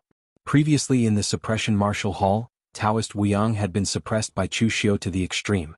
In name he was the general director of the Suppression Martial Hall, but in reality he could not interfere with the authority of the Suppression Martial Hall at all. In the Jianghu, whenever the Suppression Martial Hall was mentioned, the first person that came to mind was Chu Xiu, and not Taoist Wu Yang, who had an extremely low presence. Taoist Wu Yang also knew why Xiang Long had sought out Chu Xiu this time, so he was very happy in his heart. "You Chu Xiu are high profile and arrogant. You used to be very awe-inspiring, but look at you now. You've become the bird that sticks out, haven't you?" But who would have thought that Chu Xiu would not be angry and instead bring him here? Taoist Wu Yang was also a little uneasy. This Chu Xiu could not possibly want to kill him, could he? Previously there were many eyes in the palace, but now it was quiet here. This was the best time to strike. But just because he had mocked Chu Xiu he wanted to kill him. This Chu Xiu should not be that crazy, right? But according to Chu Xiu's usual style of doing things, he seemed to be such a crazy person. Taoist Wu Yang's imagination was running wild when Chu Xiu suddenly said, "Taoist Wu Yang, do you think that His Majesty sending me to fight the Temple of Great Light is a very funny thing?" Taoist Wu Yang was startled by Chu Xiu's sudden words. His body trembled violently and he almost fled. But sensing that Chu Xiu did not have any killing intent, Taoist Wu Yang laughed awkwardly and said, "It's not funny. Official Chu, please do not mind my words just now." Chu Xiu glanced at Taoist Wu Yang curiously, not knowing why he had such a huge reaction. He did not know that his ferocity had reached such a level. Without even saying a word, Taoist Wu Yang's imagination had already made him seem like he was about to kill someone. Chu Xiu said lightly, "Taoist Priest 5 Disasters, I know that you have a problem with me. However, you should know very well where this problem comes from. My promise to Xiang Long to establish the Jinwu Hall was just a deal. Your cooperation with the Northern Yan Imperial Court is also a deal. Xiang Long can set up another department for you and me at the same time when he establishes the Suppression Martial Hall. Not only will there be no conflict, but both of us can cooperate sincerely. We can also maximize our strength, right?" Taoist Wu Yang did not speak. He was not an idiot. He naturally knew about these things. However, knowing was one thing, but it did not mean that he could let it go. He naturally did not dare to resent Xiang Long, so he could only challenge Chu Xiu. Of course, he could only use some small tricks in the dark. He did not have the guts to directly clash with Chu Xiu. Looking at Taoist Wu Yang, Chu Xiu knocked on the table and said word by word, "Taoist Wu Yang, no matter what enmity your Shadow Mountain sect had with the Kunlun Devil cult in the past, you must remember that you and I are people of the pugilistic world, not people of the Imperial Court. The pugilistic world and the Imperial Court are always opposing existences. Xiang Long may have used us, but he has never trusted us. Chu Xiu's words caused Taoist Wuyang's heart to tremble violently. Chu Xiu was speaking the truth. He could also see that Xiang Long had never trusted him. Although he had been by Xiang Long's side longer than Chu Xiu, to Xiang Long the two were the same. Xiang Long did not trust Chu Xiu, and similarly did not trust Taoist Wuyang. After a moment of silence, Taoist Wuyang said, "Official Chu, so what do you mean now?" Chu Xiu knocked on the table and said, "Taoist Wuyang, without the lips, the teeth will be cold. Today Xiang Long was able to force me to go against the Temple of Great Light. This is enough to show Xiang Long's attitude towards us people of the pugilistic world. We are nothing more than his lackeys. Once the cunning hare is dead, the lackey will be cooked. Xiang Long still has a use for us now, and he will do this, let alone in the future when he has no use for us. Today I am the unlucky one. Bringing Taoist Wuyang with me, do you dare say that you will never have a turn?" Taoist Wuyang's expression was somewhat uncertain. In truth, when he first heard the news, Taoist Wuyang's first reaction was indeed to gloat at Chu Xiu's misfortune. But after Chu Xiu explained everything clearly, Taoist Wuyang was no longer in the mood to gloat over his misfortune. Emperors were fickle, and a mighty ruler like Xiang Long was even colder by nature. Chu Xiu had been the viceroy of the subduing martial hall for a long time, and he had helped Xiang Long settle many things. It could be said that Xiang Long had profited greatly from the deal with Chu Xiu. But now he still had to fall out with him. After a moment of silence, Taoist Wuyang asked, "Then official Chu, what do you mean?" Chu Xiu narrowed his eyes and said, "What do I mean? Some things are not good to say too clearly. But I believe that you, Taoist Wuyang, should be able to see one thing. Xiang Long probably won't be able to live for long. Since Xiang Long wants to see us opposing each other, then you and I will put on a show for Xiang Long. As for the future, we can talk about it later. But I'm afraid that the Northern Yan court will not be peaceful for long. I believe that when the time comes, Taoist Wuyang, you should know which side you should stand on." After saying this, Chu Xiu patted Taoist Wuyang's shoulder and turned to leave. In the restaurant, Taoist Wuyang's expression was somewhat uncertain. He was also a little uncertain about what Chu Xiu was planning. But it was clear that Xiang Long had angered Chu Xiu this time. From his tone, he was preparing for a big one. For Chu Xiu to dare call Xiang Long by his name in front of him, it was obvious that he had no respect for Xiang Long at all. Taoist Wuyang's Shadow Mountain sect was a branch of Taoism after all. He still had some qi divination skills. He saw Xiang Long a few days ago. At this moment, Xiang Long was indeed haunted by death. Even with those precious treasures, his own aging could not be made up for. When the day of Xiang Long's death came, the Northern Yan court would be in chaos. Which side would he stand on? This was a question that was worth pondering. Of course, for now, Taoist Wuyang was very much in agreement with what Chu Xiu said. Right now they were on the same side. They could put on a show on the surface, but they could not really kill each other on the inside. After returning to the Jinwu Hall, Mei Qinglian wanted to ask Chu Xiu what Xiang Long had said to him. Chu Xiu waved his hand and said, "Gather everyone. Let's go to the meeting hall to discuss." After a quarter of an hour, all of Chu Xiu's trusted elites had gathered in the Jinwu Hall. Mei Qinglian and Pang Hu were there. Tangya and the other old men under Chu Xiu, as well as Zhao Qingping and the others from the Yinma clan were also there. Moreover, Lu Fengxian had also brought Shui Wuxiang and the other three here. Originally, Mei Qinglian did not call Lu Fengxian. However, Lu Fengxian was in the Jinwu Hall. He thought that something had happened, so he followed to see if he could help. Everyone knew the relationship between Lu Fengxian and Chu Xiu, so they did not say much. Looking at the crowd, Chu Xiu said in a deep voice, "Just now, Xiang Long asked me to go over and force the Jinwu Hall to take action to deal with the Great Light Temple. He wanted to test their bottom line." Mei Qinglian frowned and said, "What is Xiang Long thinking? Provoking the Great Light Temple at this time? Is he courting death?" Chu Xiu sneered and said, "Of course Xiang Long knows that this is courting death. Therefore he did not send the Northern Yan's national 5 armies, but sent the Jinwu Hall. What? It's just to drive the tiger to swallow the wolf. The national 5 armies are Northern Yan's own people, while we are outsiders. Most importantly, we belong to the Yinma clan. Once something happens to me, will the Yinma clan let it go? At that time, the Northern Yan Imperial Court does not need to do anything. The Yinma clan itself will fight with the Great Light Temple. Even if both sides are not destroyed, their vitality will be greatly damaged. Anyway, no matter how you look at it, the Northern Yan Imperial Court will benefit." Pang Hu rubbed his head and sneered, "Like I said, that old thing Xiang Long is not a person who is easy to get along with. Cooperating with him is like asking a tiger for its skin." Chu Xiu, why don't you just bring the Jinwu Hall and rebel against the Northern Yen? The Chilean stockade will still follow you. In this Northern Yen land, the power that we can create together will not lose to the 36 northern bandits of the past. Chu Xiu shook his head and said, rebel against the Northern Yen Imperial Court? During this period of time, I have led the Jinwu Hall to help the Northern Yen Imperial Court suppress so many sects in the pugilistic world. These are all achievements and foundations. If I leave now, won't there be nothing left? Even if I want to leave, I can't just leave like this. Otherwise, won't we suffer a great loss? Mei Qinglian frowned and said, what can we do if we don't leave? Are you really going to go against the Great Light Temple? Chu Xiu said, we'll talk about the Great Light Temple in the future.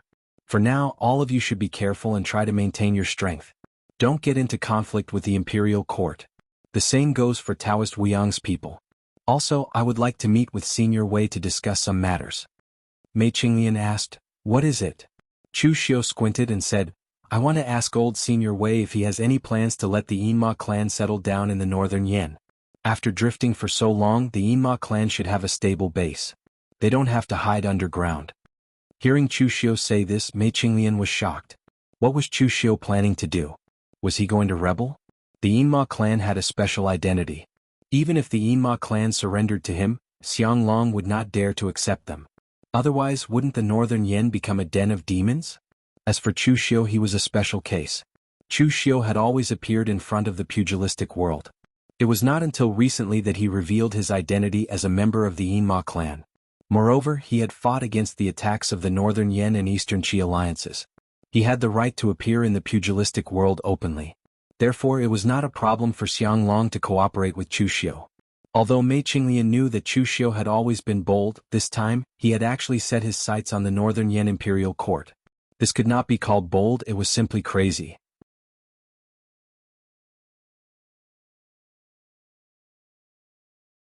Chapter 779. To be honest, Chu Xiu did not intend to fall out with Xianglong so soon. He had a good life in the Northern Yen. As for the Imperial Court, he only needed to complete the task given by Xianglong.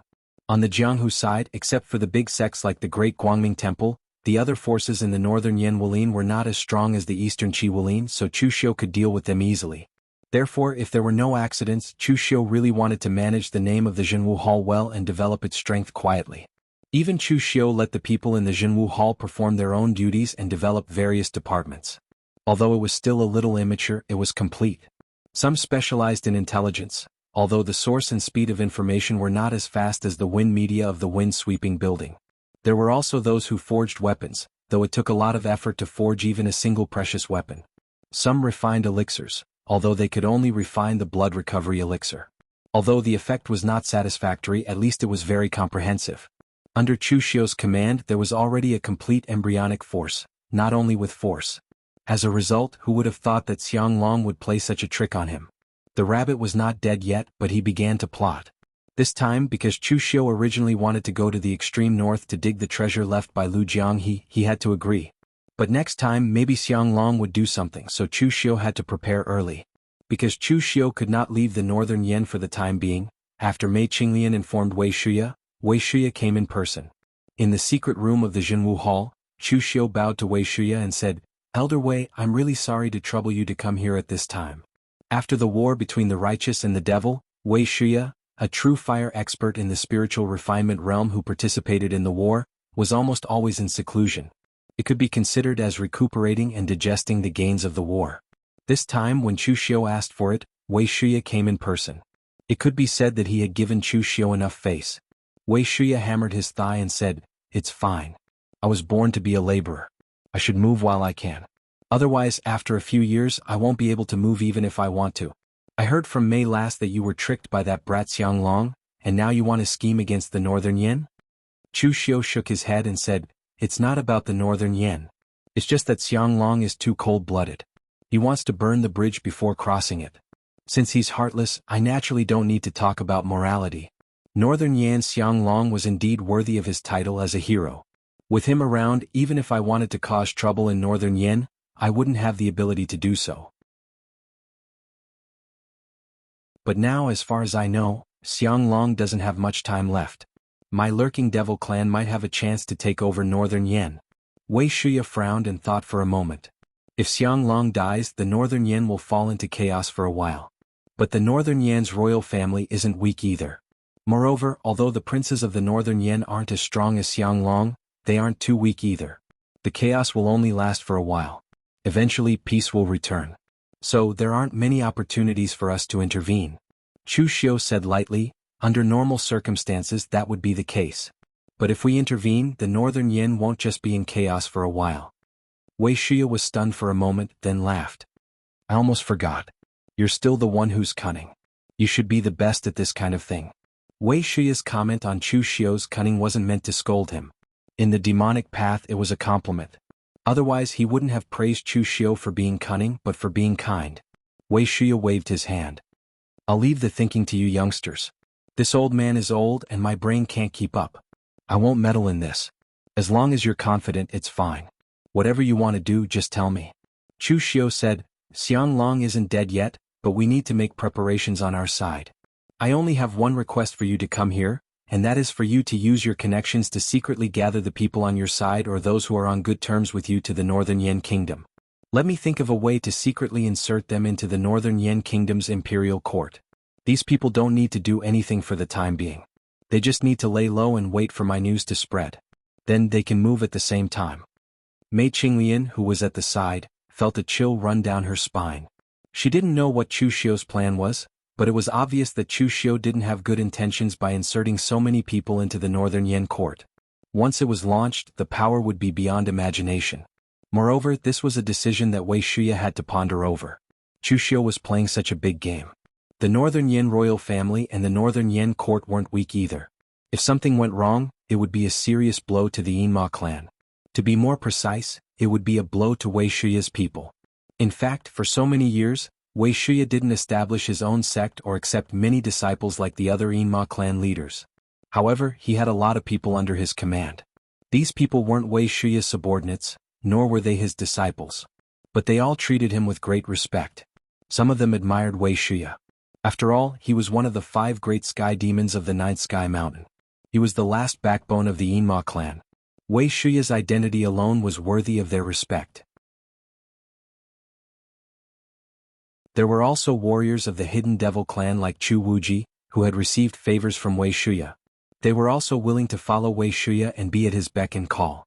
As long as Wei Shuya asked, these people wouldn't refuse. However, it was precisely because of this that Wei Shuya had to be extremely cautious when it came to such a big matter. Otherwise, he would lose the lives of so many warriors of his lineage. Especially since these people trusted him so much, Wei Shuya would feel a heartache. After a while, Wei Shuya asked in a low voice, How confident are you? Chu Xiu shook his head and said, I can't say for sure. No one can say for sure that they will succeed. 30% depends on oneself and 70% depends on the heavens. I can only do my best and leave the rest to the heavens. But once it's done, the Yinma clan will have a firm foothold in the Northern Yan and become our foundation. Wei Shuya let out a long sigh and said, Okay, no problem. I'll go back and arrange it. But Chu Xiu, you have to be very careful about this. They trusted I and now I trust you too. I hope you won't let me down. Chu Xiu bowed slightly and said, Don't worry, Elder Wei. When have I ever done anything unprepared? With that, Wei Shuya turned around and left, leaving only Mei Qinglian and Chu Xiu in the secret room. Looking at Chu Xiu, Mei Qinglian had a strange look on her face. She said, Are you really going to do something big this time? Chu Xiu shook his head and said, It's not that I'm prepared. It's just that the arrow on the bow has to be released. If I wasn't prepared, I would have been tricked to death by that old fart, Xiang Long, without even knowing how I died. Mei Qinglian waved her hand and said, Forget it. I won't say much. It's good that you're prepared. Just like what old Wei said, you're the best at scheming. Chu Xiu said with a serious expression, I'm actually good at persuading people with reason, but there are a lot of people who are unreasonable now, so I can only take out my knife and explain things to them. Then why didn't you take out your knife when you were facing Xiang Long? Mei Qinglian's expression was as if she'd believe him. If I dare to draw my knife against Xiang Long now, I probably won't even be able to walk out of the palace alive. It's precisely because it's useless to just pull out a knife when facing some people, so it's reasonable to use some small tricks at this time. Mei Qinglian snorted and said, I can't be bothered to listen to your nonsense. Old Wei has already arranged people. How are you going to stuff people into the Northern Yan court? Chu Xiu said in a deep voice, I don't have the slightest foundation in the Northern Yen court. Other than stuffing people into the Jinwu Hall, I can't do anything else. So I need someone else to handle this matter. Oh. Xiang Wu and a prince. Chu Xiu didn't even think before he spoke. It was obvious that he had already come up with a countermeasure. Mei Qinglian frowned and said, Xiang Wu? The guy who likes to eat bananas? I remember he's also from the Northern Yen royal family. Is he reliable? And which prince are you talking about? How can you be so sure that those princes will listen to you? Chu Xiu said in a deep voice, if Xiang Wu isn't reliable, he wouldn't be able to become the great general of the West Hill Army. As for which prince it is, I still need to test them one by one. But I believe that almost all the princes want to sit on the dragon throne. And among these princes, there are many who have resentment towards Xiang Long. Anyway, I'll test them one by one and find a suitable candidate. After explaining to Mei Qinglian, Chu Xiu prepared to go to Xiang Wu first. Xiang Wu and Chu Xiu had a deep cooperation. In the beginning, Xiang Wu helped Chu Xiu to stop the Huangfu old ancestor. After that, Chu Xiu also cooperated with Xiang Wu. He helped Xiang Wu obtain the trade route of the giant spirit gang and helped him support the soldiers under him. Most people would feel that Xiang Wu wasn't very reliable after seeing him, just like Mei Qinglian. But in fact, Xiang Wu was a person who could see things more clearly than anyone else. He was also very steady in doing things. An unreliable general without the slightest ambition would not always think about fighting for the interests of his soldiers. When Chu Xiu went to see Xiang Wu, he specially bought a basket of bananas as a gift. He knew that Xiang Wu liked bananas. But it was quite difficult to buy in Northern Yen. Chu Xiu had people search half of Yanjing before finding it. When he arrived at Xiang Wu's mansion, Chu Xiu found nothing. The servants said that Xiang Wu was in the barracks outside the city. When Chu Xiu turned around and came to the barracks, Xiang Wu seemed to have already heard the news. He was waiting at the gate in advance. When he saw Chu Xiu coming over with bananas, he directly took it and scolded, "Why did you bring anything? Official Chu, you are really treating me like an outsider."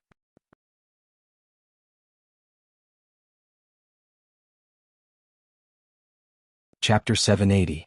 General Xiang welcomed Chu Xiu into the barracks. With an arrogant expression, he pointed at the soldiers who were training in the barracks and said, "Lord Chu, my West Hill army has the shortest history among the 5 armies of the Northern Yen Kingdom. It has developed to this state in just a dozen years. What do you think? Strong troops and strong horses." Chu Xiu only said these 4 words, but Xiang Wu was already overjoyed. To him, these 4 words were the best compliment he could receive. Moreover, Chu Xiu was not praising Xiang Wu ideologically, but the West Hill army under Xiang Wu was really not weak.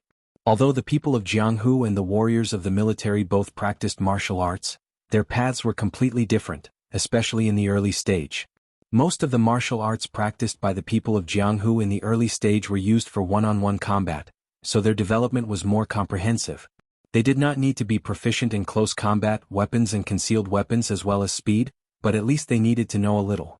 But the warriors of the military were different. The military did not have the time to wait for a martial artist to fully develop, so the martial artists who came from the military only cultivated 2 things. One was to train their muscles and bones, temper their bodies, and the other was to cultivate those single but extremely powerful killing skills. There were tens of thousands of people fighting on the battlefield, so it was useless to learn those messy martial arts skills.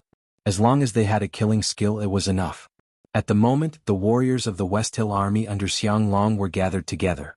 Their qi and blood were surging, and their killing intent was soaring. It could be said that they were all elites. After bringing Chu Xiu into the tent, there was also a fair-faced, middle-aged warrior who looked like a Confucian scholar. Chu Xiu said softly, "I have something secret to discuss with you, Marquis." Xiang Wu waved his hand and said, "Official Chu, just say it. This is Yin Luohua, my trusted subordinate. No matter how big the secret is, there is no need to hide it from him. Come to think of it, old Yin and Official Chu know each other. When Official Chu first made a name for yourself in East Yen, old Yin was stationed there as a general." Yin Luohua smilingly cupped his hands towards Chu Xiu and said, "I've known Official Chu for a long time. Back then, I already felt that Official Chu was extraordinary. Now, it seems that I really have a good eye for people. Lord Yin is too polite." Chu Xiu gently raised his eyebrows and cupped his hands towards Yin Luohua. What he wanted to say was too sensitive, and he didn't want others to hear it. However, since Xiang Wu has made Yin Luohua stay here, I, Chu Xiu, cannot drive her away. Therefore, Chu Xiu directly said to Xiang Wu, "Marquis, what I want to tell you today is somewhat treasonous." Once the two of you hear it, you will not be able to speak of it. Of course, even if the two of you leak the news, I will not admit it. Hearing Chu Xiu say it so formally and seriously, Xiang Wu and Yin Luohua's expressions changed slightly. Treasonous? What was Chu Xiu trying to do? Looking at the two of them, Chu Xiu said in a deep voice, "Not long ago, His Majesty forced the subduing Marshal Hall to be the vanguard to station troops in the extreme north. You should know the consequences of such an action. This is basically a provocation to the Great Light Temple." Xiang Wu and Yin Luohua looked at each other. They were not idiots and naturally could hear that something was wrong. Xiang Wu rubbed his chin and said, "Official Chu, have you offended His Majesty? Don't worry, when there's a chance, I will help you plead for leniency for His Majesty." Chu Xiu shook his head and said, "Of course not. Marquis, have you not seen His Majesty for a long time?" Xiang Wu frowned and said, "Yes, it's been a few months." "What's wrong? Did something happen to His Majesty?" In fact, in terms of status, Xiang Wu should be the most trustworthy person for Xiang Long. After all, he was born into the Northern Yan royal family. Of course, this was the reality. Xiang Long loved to order Xiang Wu to do things big and small. But in fact, Xiang Wu also knew that this trust came with a price. That price was that his connections in the Northern Yan court were not very high. In the eyes of the other Northern Yan military experts, they were the same kind of people. And Xiang Wu, who was born into the Northern Yan royal family, was another kind of person. He definitely represented the interests of the Northern Yan royal family. But in fact, only Xiang Wu himself knew that he was actually being ostracized by the Northern Yan royal family. Although he was considered a member of the Northern Yan royal family, he was born into a collateral branch. His bloodline with the Northern Yan royal family had thinned to a certain extent, and the two sides actually had no feelings for each other. That was why Xiang Long had summoned him back and entrusted him with a heavy responsibility. What he valued was only his public identity and ability. To put it bluntly, Xiang Long wanted to use Xiang Wu to divide the power of the Northern Yan military. He did not want them to be as united as a piece of iron. His purpose was the same as Taoist Wu Yang and Chu Xiu. Xiang Wu was considered by the military to be a member of the Northern Yan royal family, but at the same time, the Northern Yan royal family did not see him as one of their own. Therefore, Xiang Wu could only rely on Xiang Long. Although Xiang Wu was unreliable most of the time, he was very clear about these things. If it were anyone else, they might have tried to curry favor with Xiang Long to solidify their position. But with Xiang Wu's personality, he was not one for flattery. Xiang Wu knew his position. As long as his strength remained at its peak, then Xiang Long would always put him in an important position, even more so than others. On the other hand, if he did not have the strength, then no matter how hard he tried to curry favor with Xiang Long, it would be useless. All in all, his relationship with Xiang Long could be considered a deal. Since it was a deal, then it should be more straightforward. There was no need for all those messy things, and he naturally would not stay by Xiang Long's side. I'm afraid His Majesty will not last much longer this time. The last time I saw His Majesty, he was already surrounded by a deathly aura. That is why His Majesty is in such a hurry to have me deal with the Great Guangming Temple. I think he is preparing to deal with any uncertain factors within the Northern Yan first, so that the next generation can have a stable Northern Yan. Hearing Chu Xiu's words, Xiang Wu felt somewhat conflicted. Since Xiang Long was already showing signs of his lifespan reaching its end, he only needed to make a trip to the palace to immediately find out the truth. Therefore, he did not suspect that Chu Xiu would lie to him. He did not have any feelings for Xiang Long. The two of them were just a deal. However, it would not be so easy to find someone like Xiang Long who understood him so well, and who worked together with him so well. So, what are you trying to say? Xiang Wu stared at Chu Xiu. Chu Xiu knocked on the table and said, "What I want to say is very simple. A new emperor brings his own ministers. Marquis, you should think about the future. His Majesty is a great ruler. When he is around, Northern Yan will not fall into chaos. When he is gone, Northern Yan will undoubtedly fall into chaos. Therefore, at this time your standpoint is very important. But Marquis, your standpoint now is on His Majesty's side. When His Majesty leaves, where are you going to stand? It seems that Marquis, you have no relationship with any of the princes. His Majesty will not allow you to contact any of the princes now." The smile on Xiang Wu's face gradually disappeared. Yin Luohua also looked at Chu Xiu with a strange gaze. This person really dared to talk about when the Northern Yan Emperor Xiang Long would die in Yanjing City. This question was really a sensitive one. In fact, Yin Luohua had also mentioned this to Xiang Wu, asking him to manage his own power and not just limit it to the West Hill Army. When His Majesty was still around, Xiang Wu could do whatever he wanted. But once Xiang Long was gone, the new emperor might not tolerate Xiang Wu, nor might he understand the value of Xiang Wu's existence. At this time, only strength and power could really protect oneself. Xiang Wu narrowed his eyes and said, "Then what do you mean? Are you saying that you want me to stand on your side?" Chu Xiu shook his head and said, "Marquis, please don't joke. Even if I change my surname to Xiang, I can't become the Northern Yan Emperor. I just want to temporarily ally with you, Marquis, just in case. The Jinwu Hall's power is in the open, but there is still a part of the Yinma clan's power hidden in the dark. So I want Marquis to help me put these people into the Northern Yan court. Any position is fine, just not particularly important." Hearing Chu Xiu's words, Xiang Wu's face suddenly darkened. He said coldly, "You want to rebel?" Chu Xiu's expression did not change. He said, "I can't start a Northern Yan rebellion. There is the Northern Yan royal family holding the fort, and there are so many experts in the court and military. If I want to overthrow the Northern Yan, do you think these people are enough? As I said, this is just in case. Marquis, don't forget, no matter when, one's own strength is fundamental." With that, Chu Xiu stood up and said, "Marquis, after I say these things today, I will not admit it again. I will give you some time to consider. Once you have made up your mind, just send someone to the Jinwu Hall to inform me." With that, Chu Xiu left, leaving behind Xiang Wu and Yin Luohua, who were deep in thought. When Chu Xiu walked out of the military camp, Lu Jiang he suddenly said, "Boy, do you think that guy will agree to your conditions? Don't forget that guy's surname is also Xiang. Why did the big sects and families of the past spend so much effort to hunt down the holy sect and the sects that are related to us? They are afraid that we are connected to each other and will do something." Chu Xiu narrowed his eyes and said, "Yes, his surname is Xiang, but it is not the Xiang of Xiang Long. Although he is said to be from the remote royal family, Xiang Wu does not have much sense of belonging to the Northern Yan. We have a choice, but Xiang Wu has no choice. If he chooses to turn a blind eye and continue living like this, then when something happens to Xiang Long, he will be the one in the most passive position. If he chooses to get close to the princes at this time, then it is also impossible. Be it Yin Luohua or Xiang Wu, they are not idiots and will not do such a thing. Xiang Long is not dead yet, and he can't wait to find his next target. This is a big taboo. So, cooperating with me is Xiang Wu's best choice."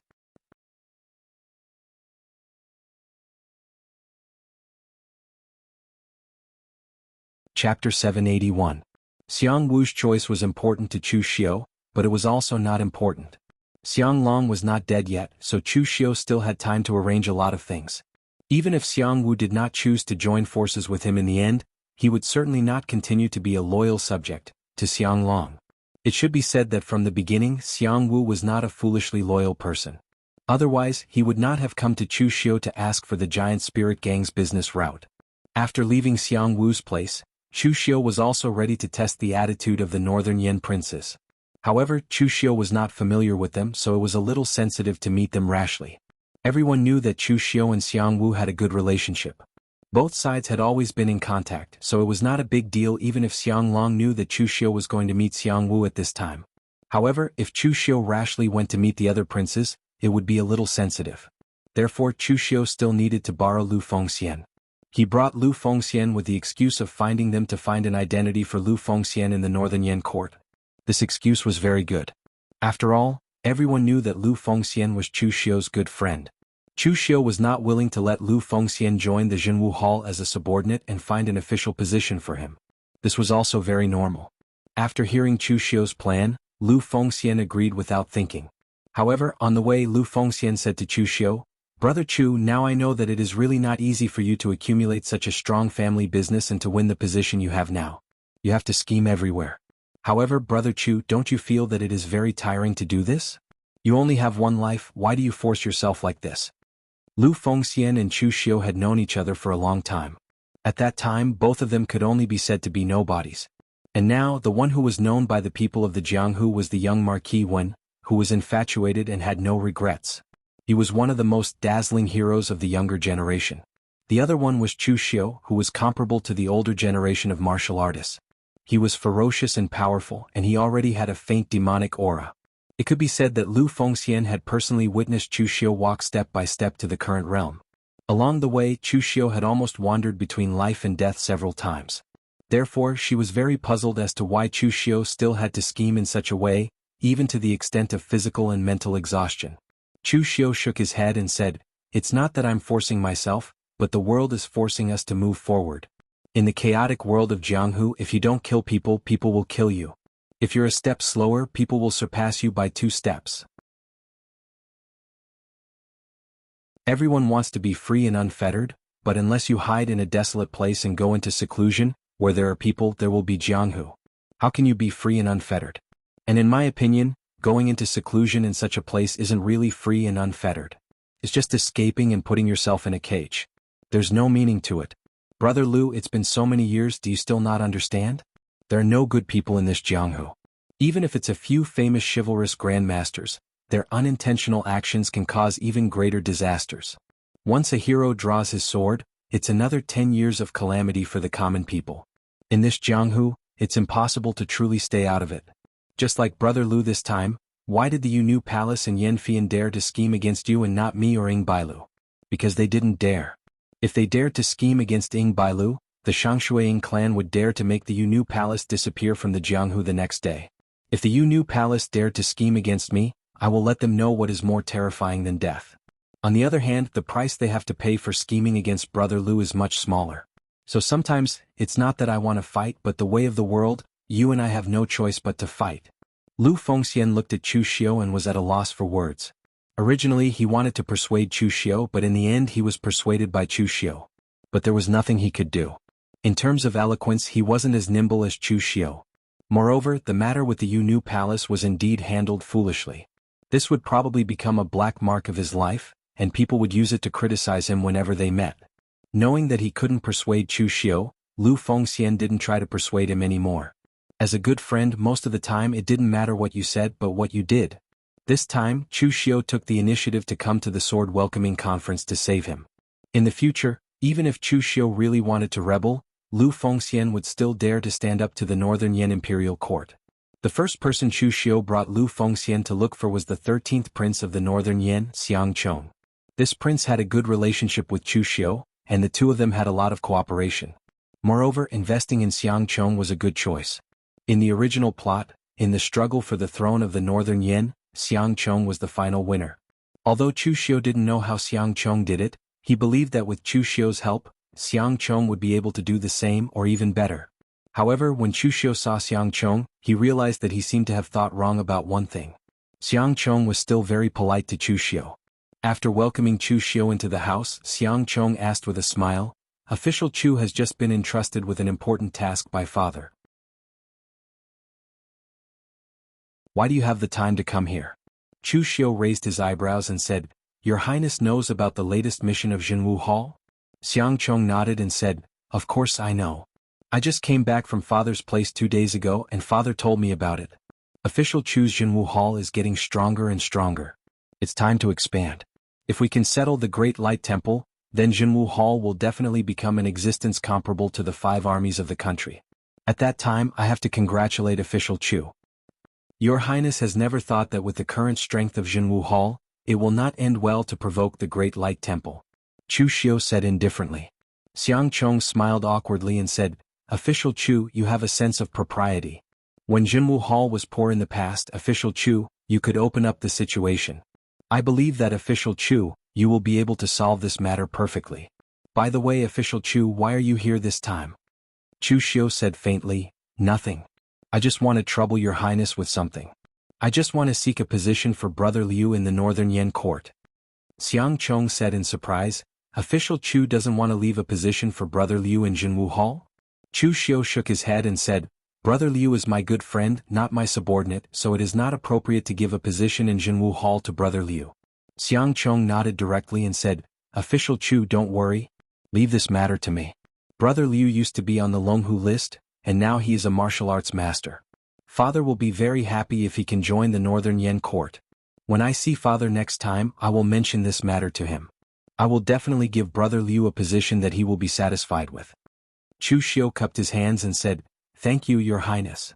After that, Chu Xiu refused Xiang Chong's invitation to stay and left with Lu Fengxian.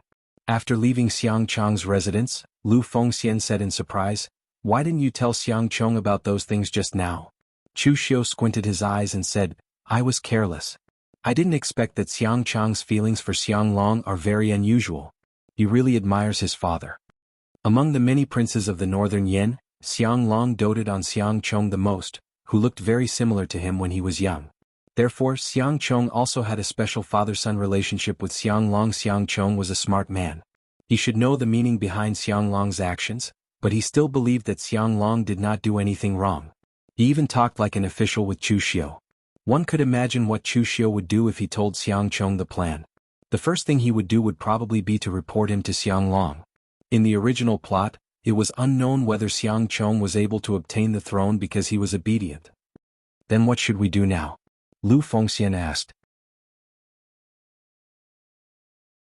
Chu Xiu squinted his eyes and said, if Xiang Chong can't do it, then we'll get someone else. That person is probably very unhappy with Xiang Long. But this time I will go alone. Brother Liu, you can go into seclusion for a period of time to stabilize your realm.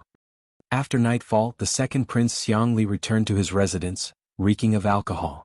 Unlike Xiang Chong, Xiang Li's ambition was written all over his face. All these years, he had been constantly trying to win over the important officials of the northern Yan court. Whether it was to express goodwill or lure them with benefits, he used all sorts of methods. Coupled with the fact that Xiang Long did not stop him, he had really built up a network of contacts. If he could ascend to the throne in the future, these people would be of great help. But now the only thing that Xiang Li was unhappy about was his father's attitude. Among so many princes in terms of ability who could compare to him. After the crown prince was deposed, he, the second prince, was the real crown prince. But after so many years he still did not get the title of crown prince. He was still the second prince. On the contrary, his younger brother had no ability at all. Just because he looked like the young Xiang Long, he was very favored. This made Xiang Li very unhappy. He had worked so hard, but in the end he could not compare to a face. As he thought of this angrily, he subconsciously pushed open the door and suddenly saw a black figure sitting in the room. He was instantly shocked, and the smell of alcohol instantly sobered up. Just as he was about to shout, he felt an extremely powerful aura shrouding his body, causing him to swallow his words. Second prince, I mean no harm. I just want to discuss something with you, Chu Xiu said calmly. Chu Xiu, why are you here? Xiang Li closed the door, his face full of surprise. At the same time, he cursed the consecrator of the prince's residence. For princes like Xiang Li, of course, with his high status and strength, there would be a grandmaster consecrator of the northern Yan royal family consecrator in the prince's residence to prevent any accidents. In the end, Chu Xiu had already snuck into his house, but that grandmaster consecrator was still sleeping soundly. Who was it? Chu Xiu was too strong, or that consecrator was too useless? Looking at Xiang Li, Chu Xiu said word by word, I am here to help second prince fight for the throne.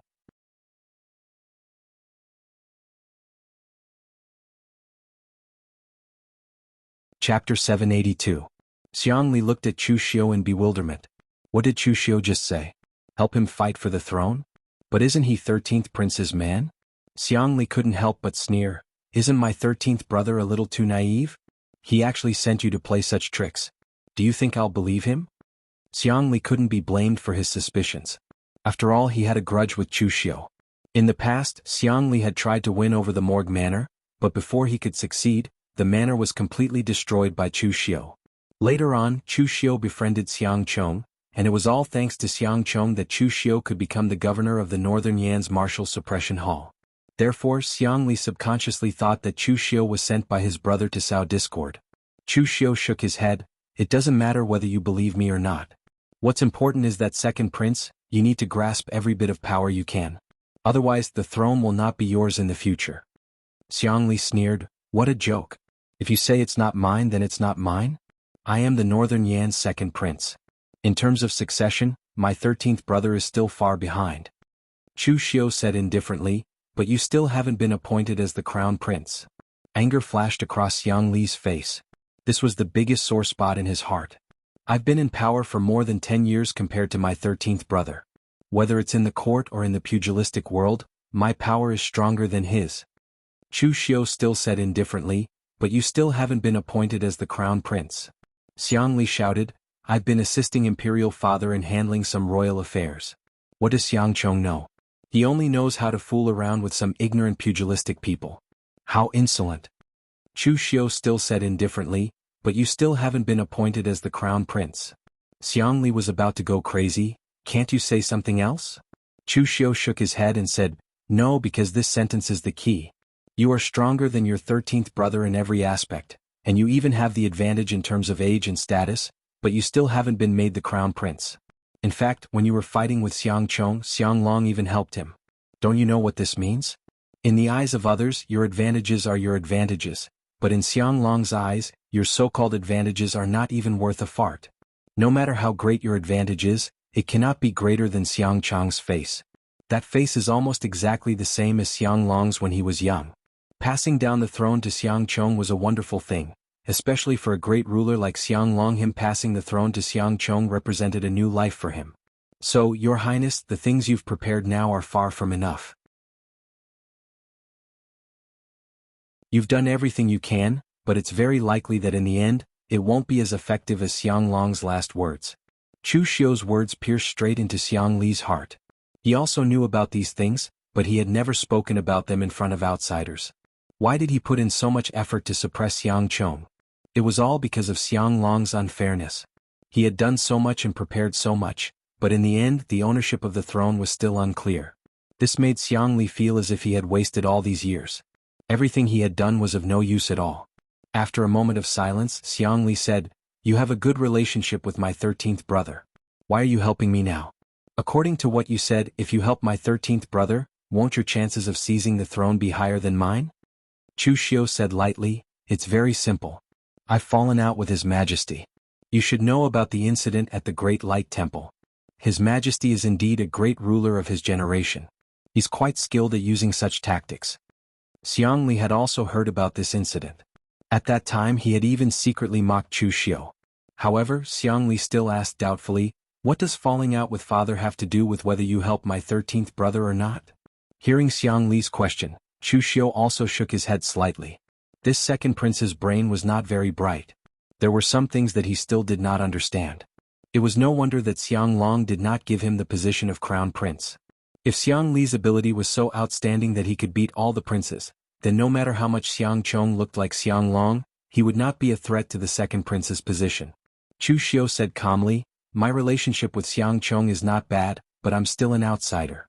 At a time like this, Xiang Chong doesn't even dare to speak up for me. What else can I count on him? Xiang Li thought about it and suddenly laughed coldly. Chu Xiu, don't forget that my surname is also Xiang. Here you are also an outsider. Chu Xiu raised his eyebrows and said, that's very good. When Xiang Chong ascends the throne, see if he will remember that your surname is also Xiang. We were born from the same root, so why rush to destroy each other? In the struggle for the throne in the past, brothers killed each other. I don't need to say that kind of cruel methods. Your Highness, you should also know that. Xiang Li was silent for a while and suddenly said, how can you help me? Chu Xiu stood up and said in a deep voice, how can I help you? The entire Yinma clan supports second prince to ascend the throne. Is this enough? Xiang Li trembled violently. The Yinma clan was a colossus with unfathomable depths. But Xiang Li was not an idiot. He said in a low voice, if I agree, then I will be inviting a wolf into the house. Chu Xiu said lightly, if you don't agree, then you don't even have the qualifications to invite a wolf into the house. You will be directly driven out of the house. Second prince is of noble character and unquestionable integrity.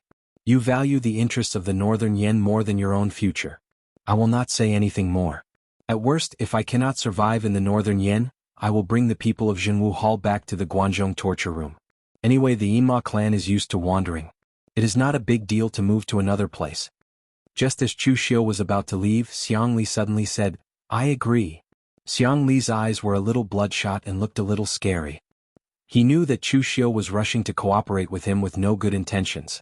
He also knew that he was inviting a wolf into the house. However, he had been longing for the throne for more than 10 years. In the end, he found that his efforts might be in vain. Everything he had thought about before might be a dream. How could Xiang Li be willing to accept this?